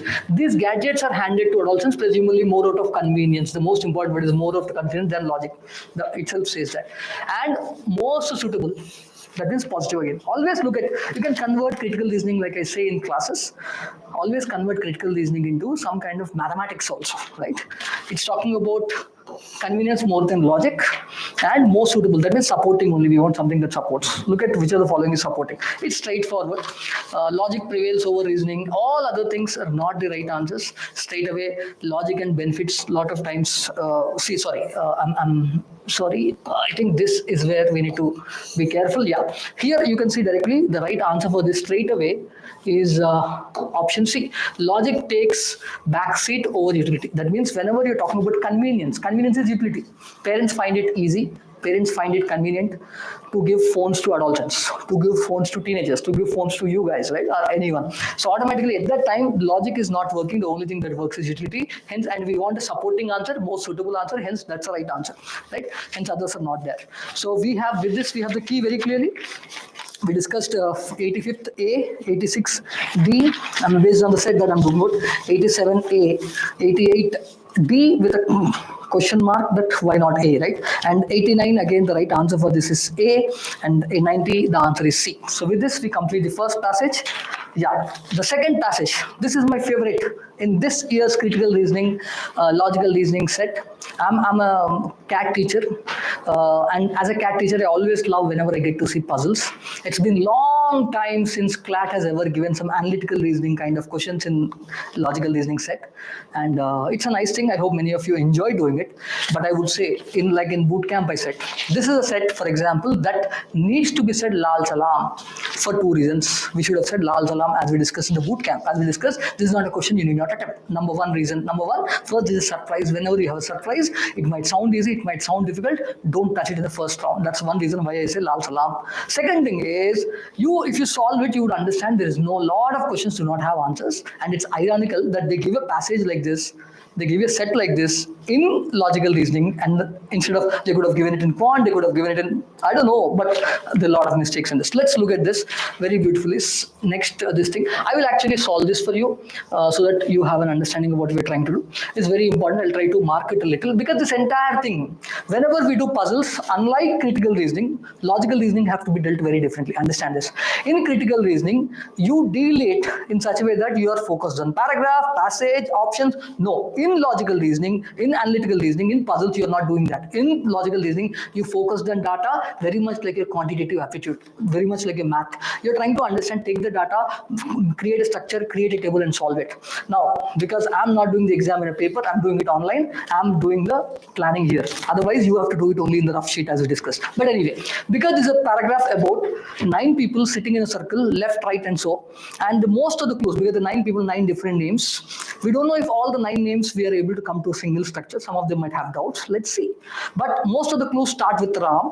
So what we'll do is, let's nicely create a circle with 9 different positions with our protagonist. In this case, the protagonist that we are taking is Ram, right? Ram is a person with whom most clues are there. So we'll start with Ram. And we want overall 9 positions. So let's have 8 more positions. It's kind of 1, 2, 3, 4, 5, 6, 7, 8. Automatically you fill this. That's why I said it is not your regular critical reasoning where you're looking at options, looking at questions. Focus on the data first, solve the data first, then answer comes straight away. Let's look at the first clue. From the first clue, we can say what is said. It's very clearly given to you that Rohit is third to the left of Ram. So automatically 1, 2, 3, we have Rohit here. If you look at this, right, we have Rohit to the third of Ram. The second clue, Rohan is fourth to the right of Ram. 1, 2, 3, 4. This is very clearly Rohan. If you understand what I'm doing, we're just filling it. Trust me, it is very easy if you do it. Next, third clue is interesting. Mohit is fourth to the left of Suresh. Not useful clue because we don't know who Suresh guy is. But Suresh himself is second to the right of Ram. That's a useful clue. Suresh is second to the right of Ram. 1, 2. So automatically this becomes Suresh for you. Right, once I know that that is Suresh. Now what do we know? Mohit is 4 to the left of Suresh. Left. 1, 2, 3, 4. So this automatically means this is Mohit for you. You fill this. It's as simple as that. Once that is done, now there's some extra clues. Let's see if they fit in or not. Sohan is third to the right of Sham. This is the most critical clue. That's why I said Lal Salam if you're not able to make it. There are 2 new people called Sohan and Sham, nowhere mentioned. Extra places left are 1, 2, 3, and 4. There are only 4 places mentioned. And we need to find out of those 4 places, 2 places for these 2 new people, such that Sohan is third to the right of Sham. That means between them there have to be 2 positions. Let us, if you take any of them, let's say for example, if Sohan is 2, for example, if you take Sham here, Sohan has to be 2 right, 2 third to right, possible. This is possible. Let's see. Let's now say if I put Sohan here, is it possible that he is third to the right? No, because someone else is there. Here if you put Sohan, is it possible someone else is there third? You always have to look at two empty slots such that the first slot is empty and third slot from that is also empty. That's only option available in these 2. So automatically we can put this as Sham and we can say this is Sohan. because Sohan is third right to the Sham. No other places fill that. Now the last clue, Mohan is not immediate neighbor of Ram. That means Mohan cannot sit here. Mohan can only, the only other option that we have is Mohan. Automatically, the final clue, the person who name is not even mentioned is Mr. Rakesh.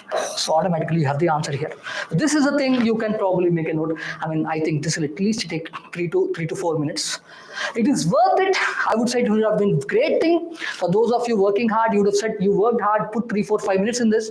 It would be lovely if all the 6 questions had right answers. Irony is out of the 6, only 2 of them had right answers. All the 4 did not have right answers. Most probably, CLAT consortium will remove 4 of the questions out of the 6 and only calculate marks for 116. That's what they'll do. So those who spend time on this, you're unlucky, you wasted time. Lal Salam would have been the right strategy for this. Anyway, let's now go to the answers. Let's look at the thing. Let's look at 91. What is Rakesh's position with respect to Rohan? Right? Rakesh with respect to Rohan. Let's look at where is Rakesh, where is Rohan? Rakesh is here. Rohan, where is Rohan? Rohan is here. Rohan and Rakesh, where are we, right? Now look at it. He is either 1, 2, 3. You would have the third to the left. That's what we are looking at. Or you can have, see, please understand, Rohan and Rakesh, we're talking about Rohan and Rakesh. Either it is 1, 2, 3, third to left, third leftwise, or it would be sixth rightwise. Because overall 9 people are there from the person, right? 1, 2, 3, 4, 5, 6. So either this is very simple, you are third person from me, or you are 6. This is where the problem is. That is why you see fifth to the that is the exact issue, right? This is where the problem is. I would say the answer is actually sixth right or third left. None of the answers is there. This is a question that is actually going to be contested. There's no answer in this. Let's go to the second one. Who is right? Who is third to the right of Mohan? Where is Mohan? Mohan is here. We are talking about third to the right. Again, we're talking about right, so we'll go up.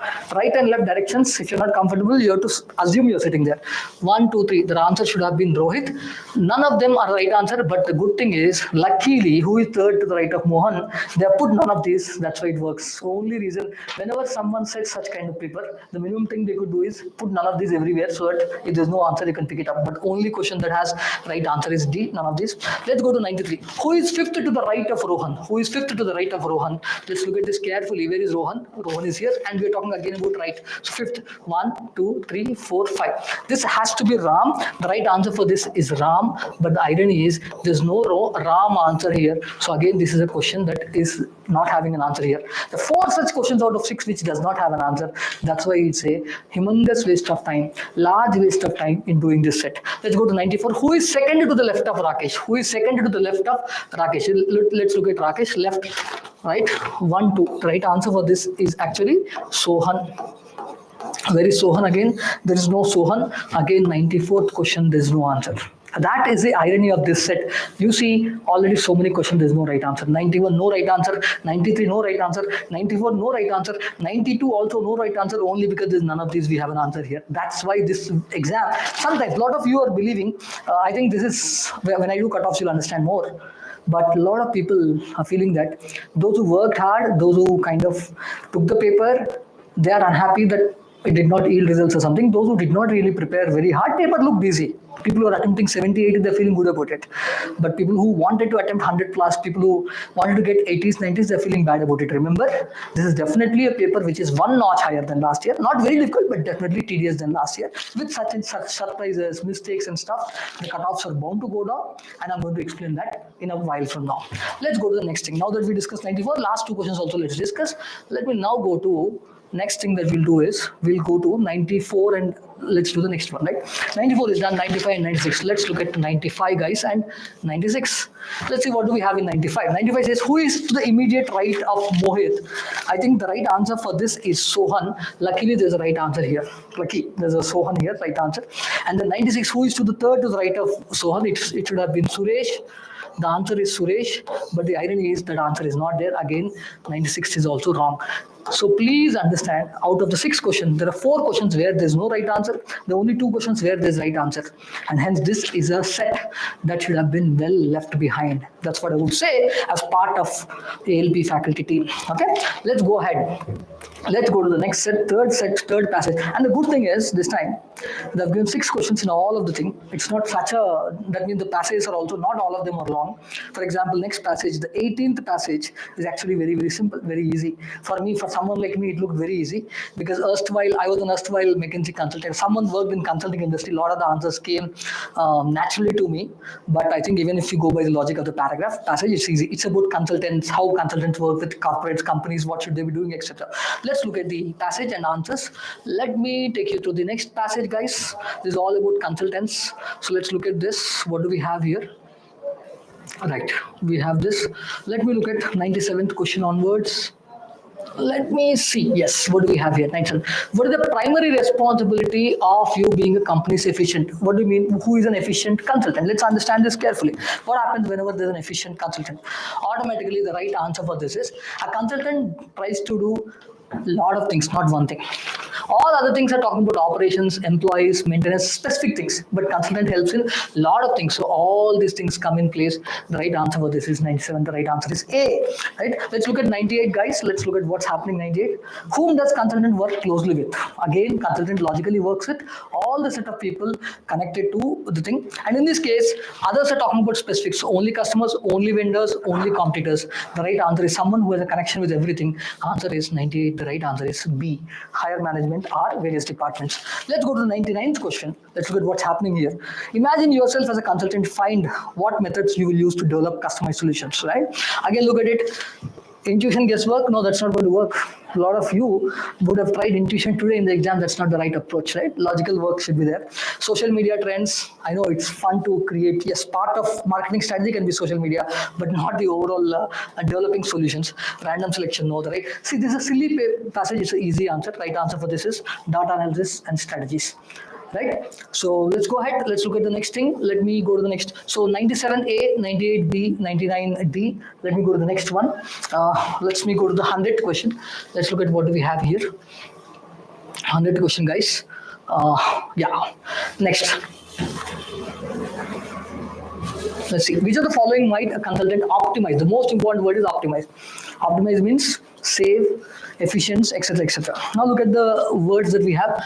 All the other things. I mean, this is an example of a passage that logically should have been an easy passage because all are silly answers. This is a paragraph passage created by an amateur. Okay. So what happens? See, office decoration, employee dress code, lunch menus. No, these are things that are not going to be done by an external consultant. It should be done by someone internal, someone junior. External consultant will work on supply chain management.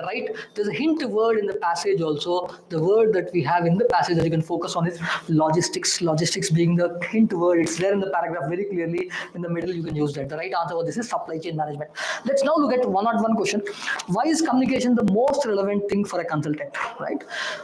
We have very clearly to ensure the most important word is because consultant works with all departments, all things, the right word is all stakeholders. The right answer for this is option A.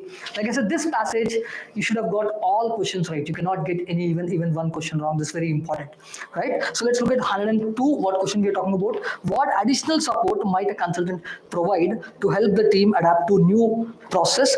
Again, whenever you want new process, in fact, one of our faculty were saying it could be a retreat thing also, but I'm not very sure about that. Right answer for this is, apart from giving solutions, you have to provide training and support is the right answer. So this is very important. This is extremely important. You have to provide training and support, not just give a strategy or process. That's what it is. So this is an easy passage. I would say I would rate this passage as easy, and this passage I think you should have got all questions right. Right? Let's go to the next passage. The last one probably in the in logical reasoning. Let's go to the last one. This is very interesting passage. Yeah, this is about homelessness, and this is one beautiful passage I would say.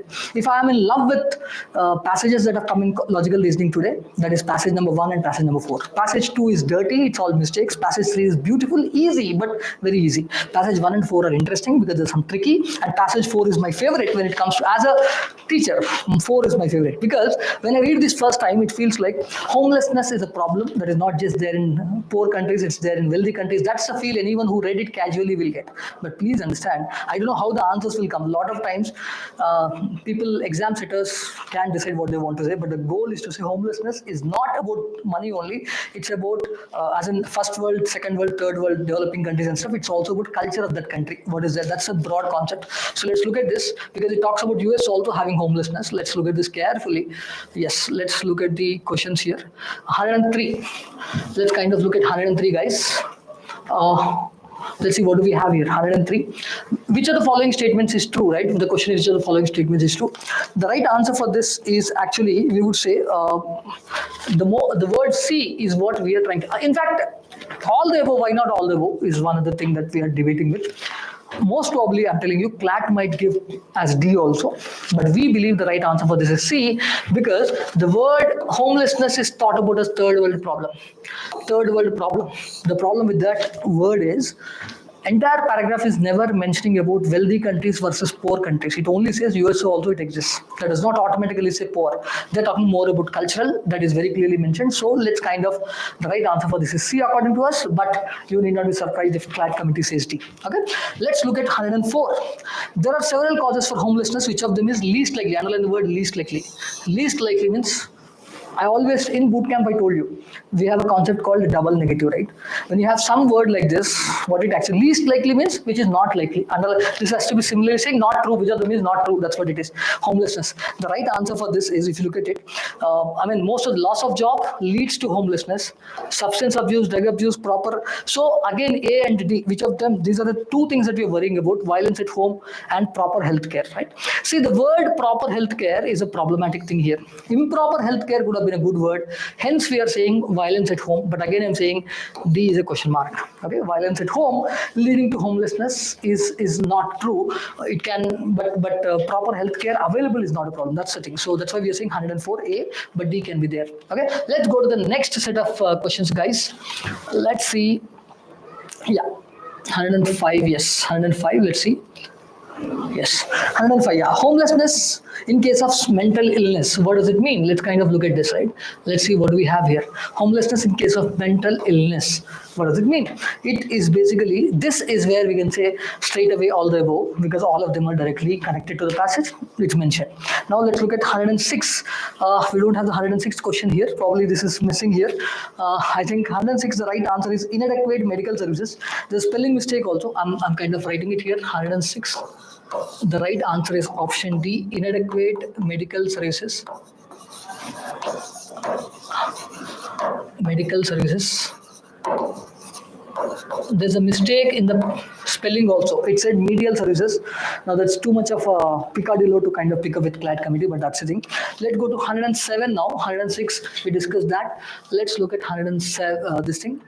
Let us now come to 107 and 108, guys. Last couple of questions in this section, and then we have exciting cutoffs. So hang on there, right? 107. Let's see what is there. Now this is again a question where we'll say the CLAT committee is trying to play with you, havoc with you. At the end of the day, at any given on any given day, how many people are homeless in America? It in the paragraph it clearly says 580,000, which is basically 580,000, which is 500,000. Irony is you don't have any answer, which is 3.5 million, 100 million. The nearest answer is this, but even then, I think I'm not confident giving the answer, but that's still the right answer. That's the only answer we have near to us. And last, the word not a myth. Which of the following is not a myth connected to the people who are there? See, look at this. People experiencing homelessness are lazy. This is a myth that is there. People believe that's true. People experience homelessness are addicts, drug addicts. People experiencing homelessness, if you're homeless, finding a job is difficult because of this thing. But the one thing that is not there myth is people who are homeless choose to do by themselves. That is, people want to be homeless. That is not a myth that exists out in the world. So option A is right answer. So 108, A is the right answer. 107, A is right answer. This passage again, I would say, a kind of medium passage. You could get 4 of them right. First passage also 4 of them right.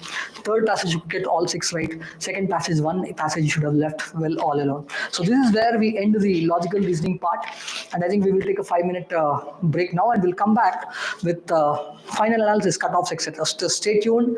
We'll get back to you in 5 minutes. Thank you, guys.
2 hours, 2.5 hours. We have been doing a lot of explanation. Please check if the voice is coming. I don't want you kind of, yeah, I think those who are watching also can confirm, but yeah, I hope the voice is there, but fine. I think what we'll do now is we'll try to go ahead. I think we have waited for so much time. So I think now let's come to the cutoff. All the team, that ALP team out here, we are sticking out our neck this time, Chandan. I think we have done a beautiful analysis, and while many people believe the exam paper is very much like last year, Right. and the scoring range will be like last year, I don't believe so. I believe the scoring range will come down a little. I'm not saying it's going to come down crazily, Right. but it'll come down a little. A single digit number. Yes, single digit. It's not going to be beyond that, but at the same time, let's kind of look at the logic. Okay? Right. Let's quickly, without much delay, let's look at the summary of the detailed analysis, whatever your teachers have told you about key, etc. Overall English, we believe it's a easy section, easy to moderate as we call it. You should have attempted almost every question at 22 plus should be good attempts. All the passages are easy straight away, not too much of discussion here. Current affairs, again, are very easy. There are some surprises of types of questions, but otherwise easy overall. Good attempts should have been 24, 25 plus. Let's look at reasoning. Legal reasoning, I would say, right? Legal reasoning is one area you would say overall easy section. And I think Chandan sir was discussing with me in the break also. One of the student on YouTube chat itself said he attempted all 32, got 31 right. That's how easy it was. Overall will be 30 plus should have been attempted for sure with high level of accuracy. Let's look at logical reasoning. Logical reasoning again, what I would say is this is a set which is, I would definitely say, medium to difficult.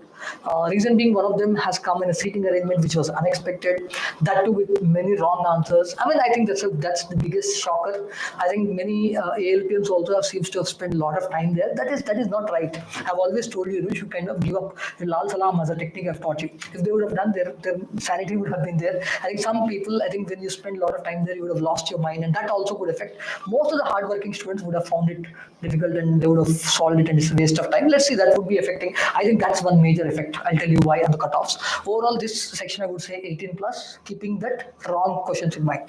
Okay, let's go to the last section. The quantitative techniques was easier overall.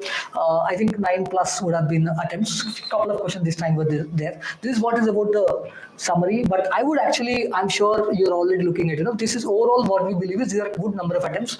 I think overall 110 plus attempts would have been made easily. Those who are talking about top 3 NLUs, you should definitely attempt 110 plus questions. 110 questions can be attempted, okay, with a high level of accuracy. If you are having 80% plus accuracy, as we talk about with the 110 plus questions, I think you are in the right zone. That's what you want to talk about. Right. So this is what is about the summary of section wise. Let me now actually take you through the thing that we worked on, curated so much, okay. Please, let's go to the cutoffs thing, cutoffs and mark rank and rank matrix, etc. Yeah, please open that. Yeah, this is my favorite area for today. Like, yeah, would we be getting like NLU-wise cutoffs? Yes, we are trying to. I tried doing that. Again, I'm saying I'm sticking my neck out. I think last time because the paper suddenly was made for 120. Yeah. In all my years of 14 plus years of CLAT training, I think only a couple of years I actually got my cutoffs wrong. One of them was last year because suddenly it went from 150 to 120. Right. And I expected the cutoff to go down steeply. But what happened? The paper was so easy, it went up. But otherwise, generally, I am actually on conservative side. Right. This time I'm trying to end up give you, I hope, my cutoffs. This time we have taken a lot of so I think we will be very accurate. Yes, we will be very accurate. I have kind of employed artificial intelligence. I kind of did a lot of research today. I think I enjoy, after a long time, I kind of got my engineering mind out, my NIT mind out. I spent a couple of hours at least on statistics. So without much ado, let me take you through this. But please remember, first couple of slides, a little technical, little statistical. Have patience and the fruits will come. Sabar ka phal meeta hota hai. Just hang there, right? Let me kind of take you through this. This is very important, guys. This is very, very important because a lot of times what happens is we have to, I'm talking about whatever I'm talking about is, yeah, please note that. Yeah, thank you. Yes, thank you, Chandan. Yeah. I think the most important thing is what I'm doing is the 70, 80,000 who are writing the exam, 90,000 applying, we're not worried about all of them. We are worried about, because we're talking about seat getting ranks and overall stuff, I'm focusing more on the top 5,000 students. So we tried doing the analysis for the last 3-4 years on the top 5,000 rankers. And based on those people, we're trying to take what is the mean score, what is the standard deviation, etc. Little statistical, don't worry, that's not, the number is not very, very important for you. But what I would say is, understand this, 22 22, the mean was 94. The paper weight first, it was passage oriented, etc. And 23, the paper was definitely tough because the mean was decreased by 5 marks. You see that, right? And 24 was such an easy paper. It is so easy, damn easy, so damn easy paper last year that even though number of questions came down to 150, the top 5,000, the mean was very high. Right? This time I believe the mean will be 5 to 6 marks. Right. Like I said, not very big change, at the same time significant enough change. Right. So I'm sticking my neck out and say that there's a 5-6 marks difference between the people rank getting scores. Okay. And I also believe one important thing. I believe the mean would be 5-6 marks lower. I'll tell you why. Because last time the CLAT finally, after the final key was released, master key, etc. Chandan, if you remember, the only 2 questions were discounted. We kind of did it for 180. This time straight away we can say that one entire set, out of which 2 were right, other 4 can be removed. So you have a couple of questions there. And shocks and surprise here and there. Not difficulty wise, but too many changes here and there. I believe another 3-4 marks. So overall I believe 5-6 marks ka change hoga. I'm not saying too much change, but 5-6 marks, right? And second thing, this is okay. This is understandable. 5-6 marks change, we can understand. But the bigger thing I believe this time will happen in terms of, because the paper has so many jolts.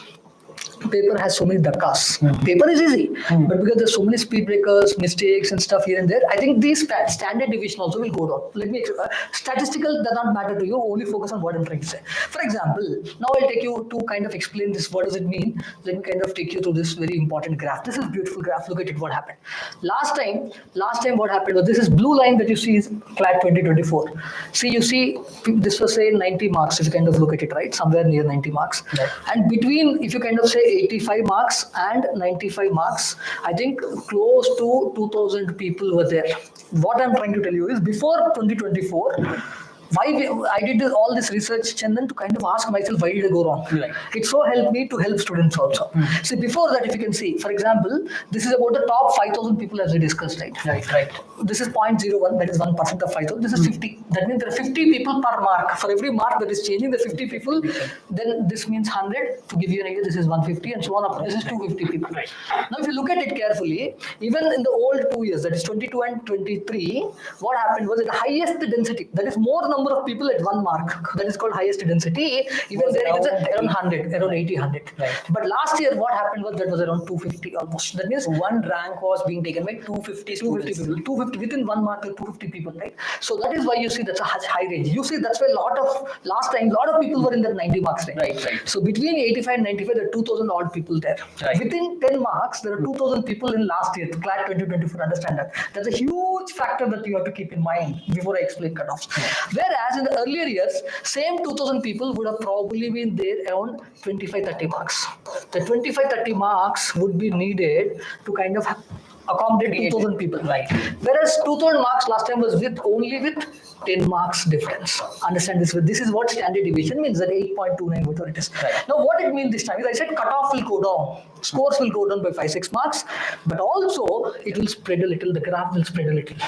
Because crowding will be less. Yeah. I'm thinking crowding will definitely be lesser and the cutoff will go down a little. So the graph will be, if I have to kind of, we'll use a different color or we'll just to kind of give you an idea. This and then, let's kind of choose a color. You choose your color. Yeah. No, I think blue is there. Let's kind of choose something which is, let's kind of choose a color.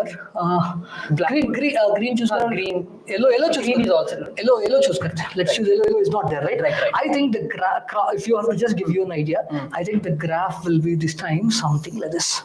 Okay, I think the crowding will definitely be much lesser than last time. I think, and the mean would shift towards. Mean would shift a little. Right. You know, this is like I said by 5 marks or something. So something like this. This is what will happen. This is like back to normalcy. Last year was a huge aberration. Right. This year it will be somewhere in between. Right. Now statistically we are done. 5-6 marks cutoff will come down. Standard deviation will increase a little.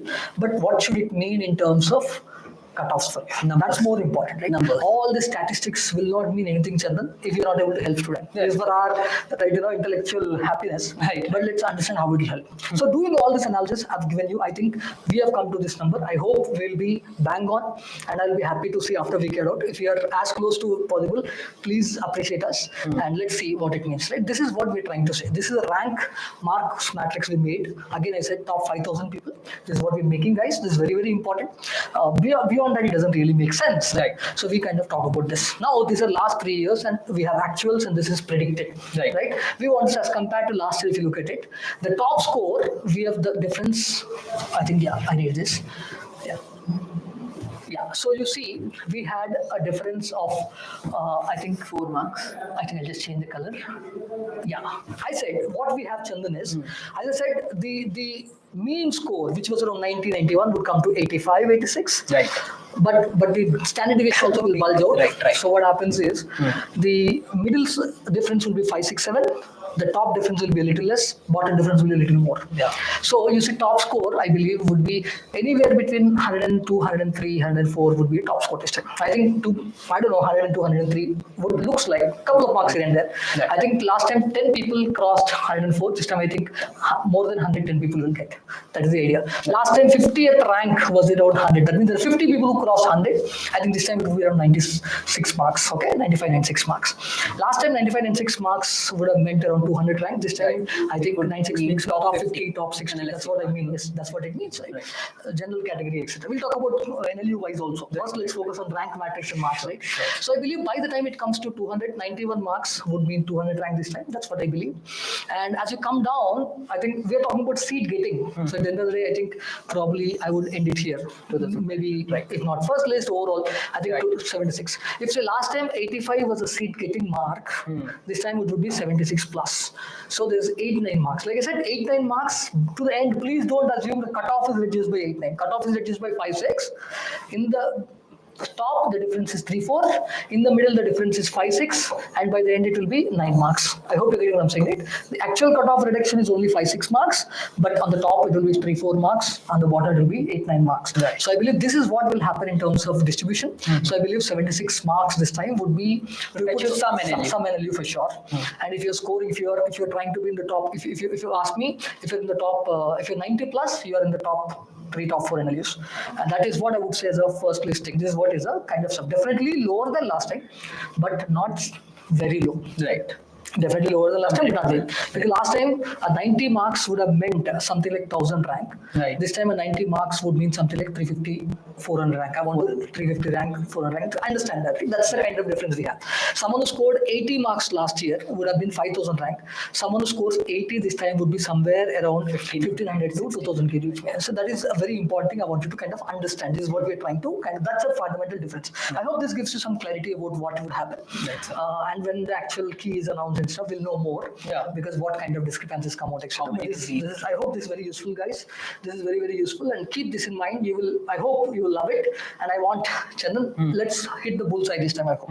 Okay. Without much ado, let me actually take you to the next big revolution. Now, this is a seat matrix and rank revolution. Let's now go to NLU wise revolution. This is something that we put together. This is the first cut. Again, I'm saying first cut, Chandan. Right. We said, what did we say? We said 75, 76 and above, you will get an NLU this time. If not in the first list, but by the next list, subsequent list. Right. So we said we'll start with topmost NLU. I think we will need to get into NLSU Bangalore. We'll probably need a 93 marks. Right. Last time the same thing was around 97, 98. So I'm talking about All India General. Right. So that has come down by 4-5 marks. Same thing for Nalsar, Hyderabad. Same thing for, I think if you are in that 89, 90 plus range, I think you're in the top 3 NLUs despite 90 plus. Same thing was 95 plus last time. This time it is 90 plus. That's a broad idea. Then you have the next set of NLUs. I think you were probably, if you are in that 84, 80 plus, you are in the safe 80 plus. I think 80 plus this time is very similar to 85 last time, or 87, 86 last time. 86. Last time 86 plus would be equal to 80 plus, 81 plus this time. That's one thing that we are trying to say, right? So you would be getting into, if you are 80 plus, you are in the district. And then comes the next set of NLUs, I think 79. Then you are kind of again, like I said, last time the crowding was around 85 to 95. This time the crowding will be between 70 and 80, 75 and 85. 75, 80. 75, 85. So because the crowding will just come down by 10 marks. 85, 95 jagah, crowding will be definitely between 75 and 85. That's why you see after the first 80 marks, we have a 80 to 95, we have all the top 7, top 8 NLUs, and then we have all the NLUs only differed by 1-2 marks. Like we have 79, you get a 2 NLU ODISA and stuff. Let's go to the next one. Yeah.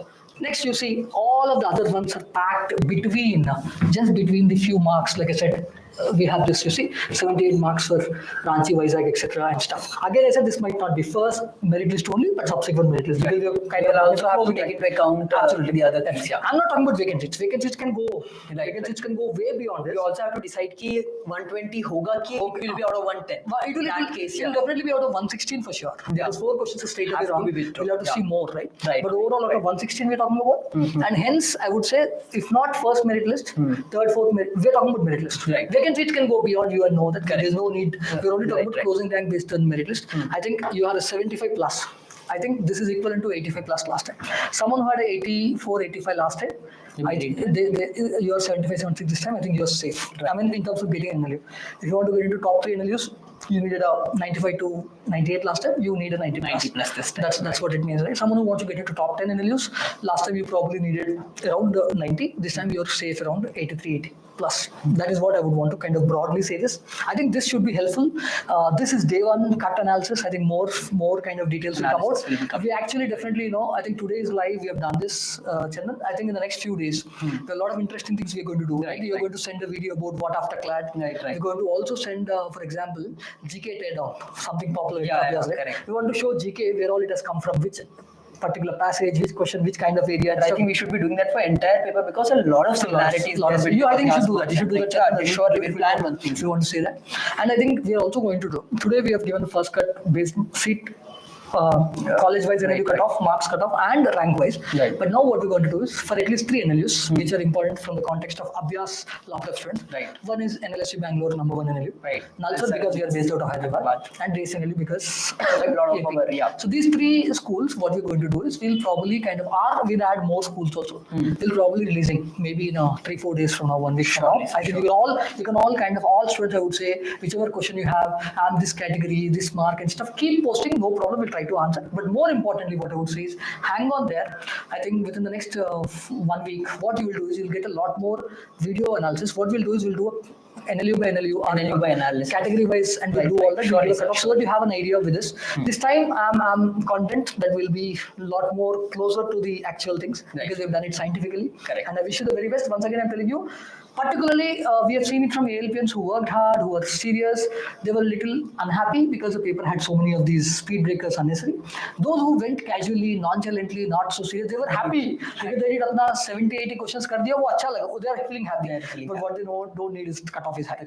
Those who are finding it, hurry, I've got.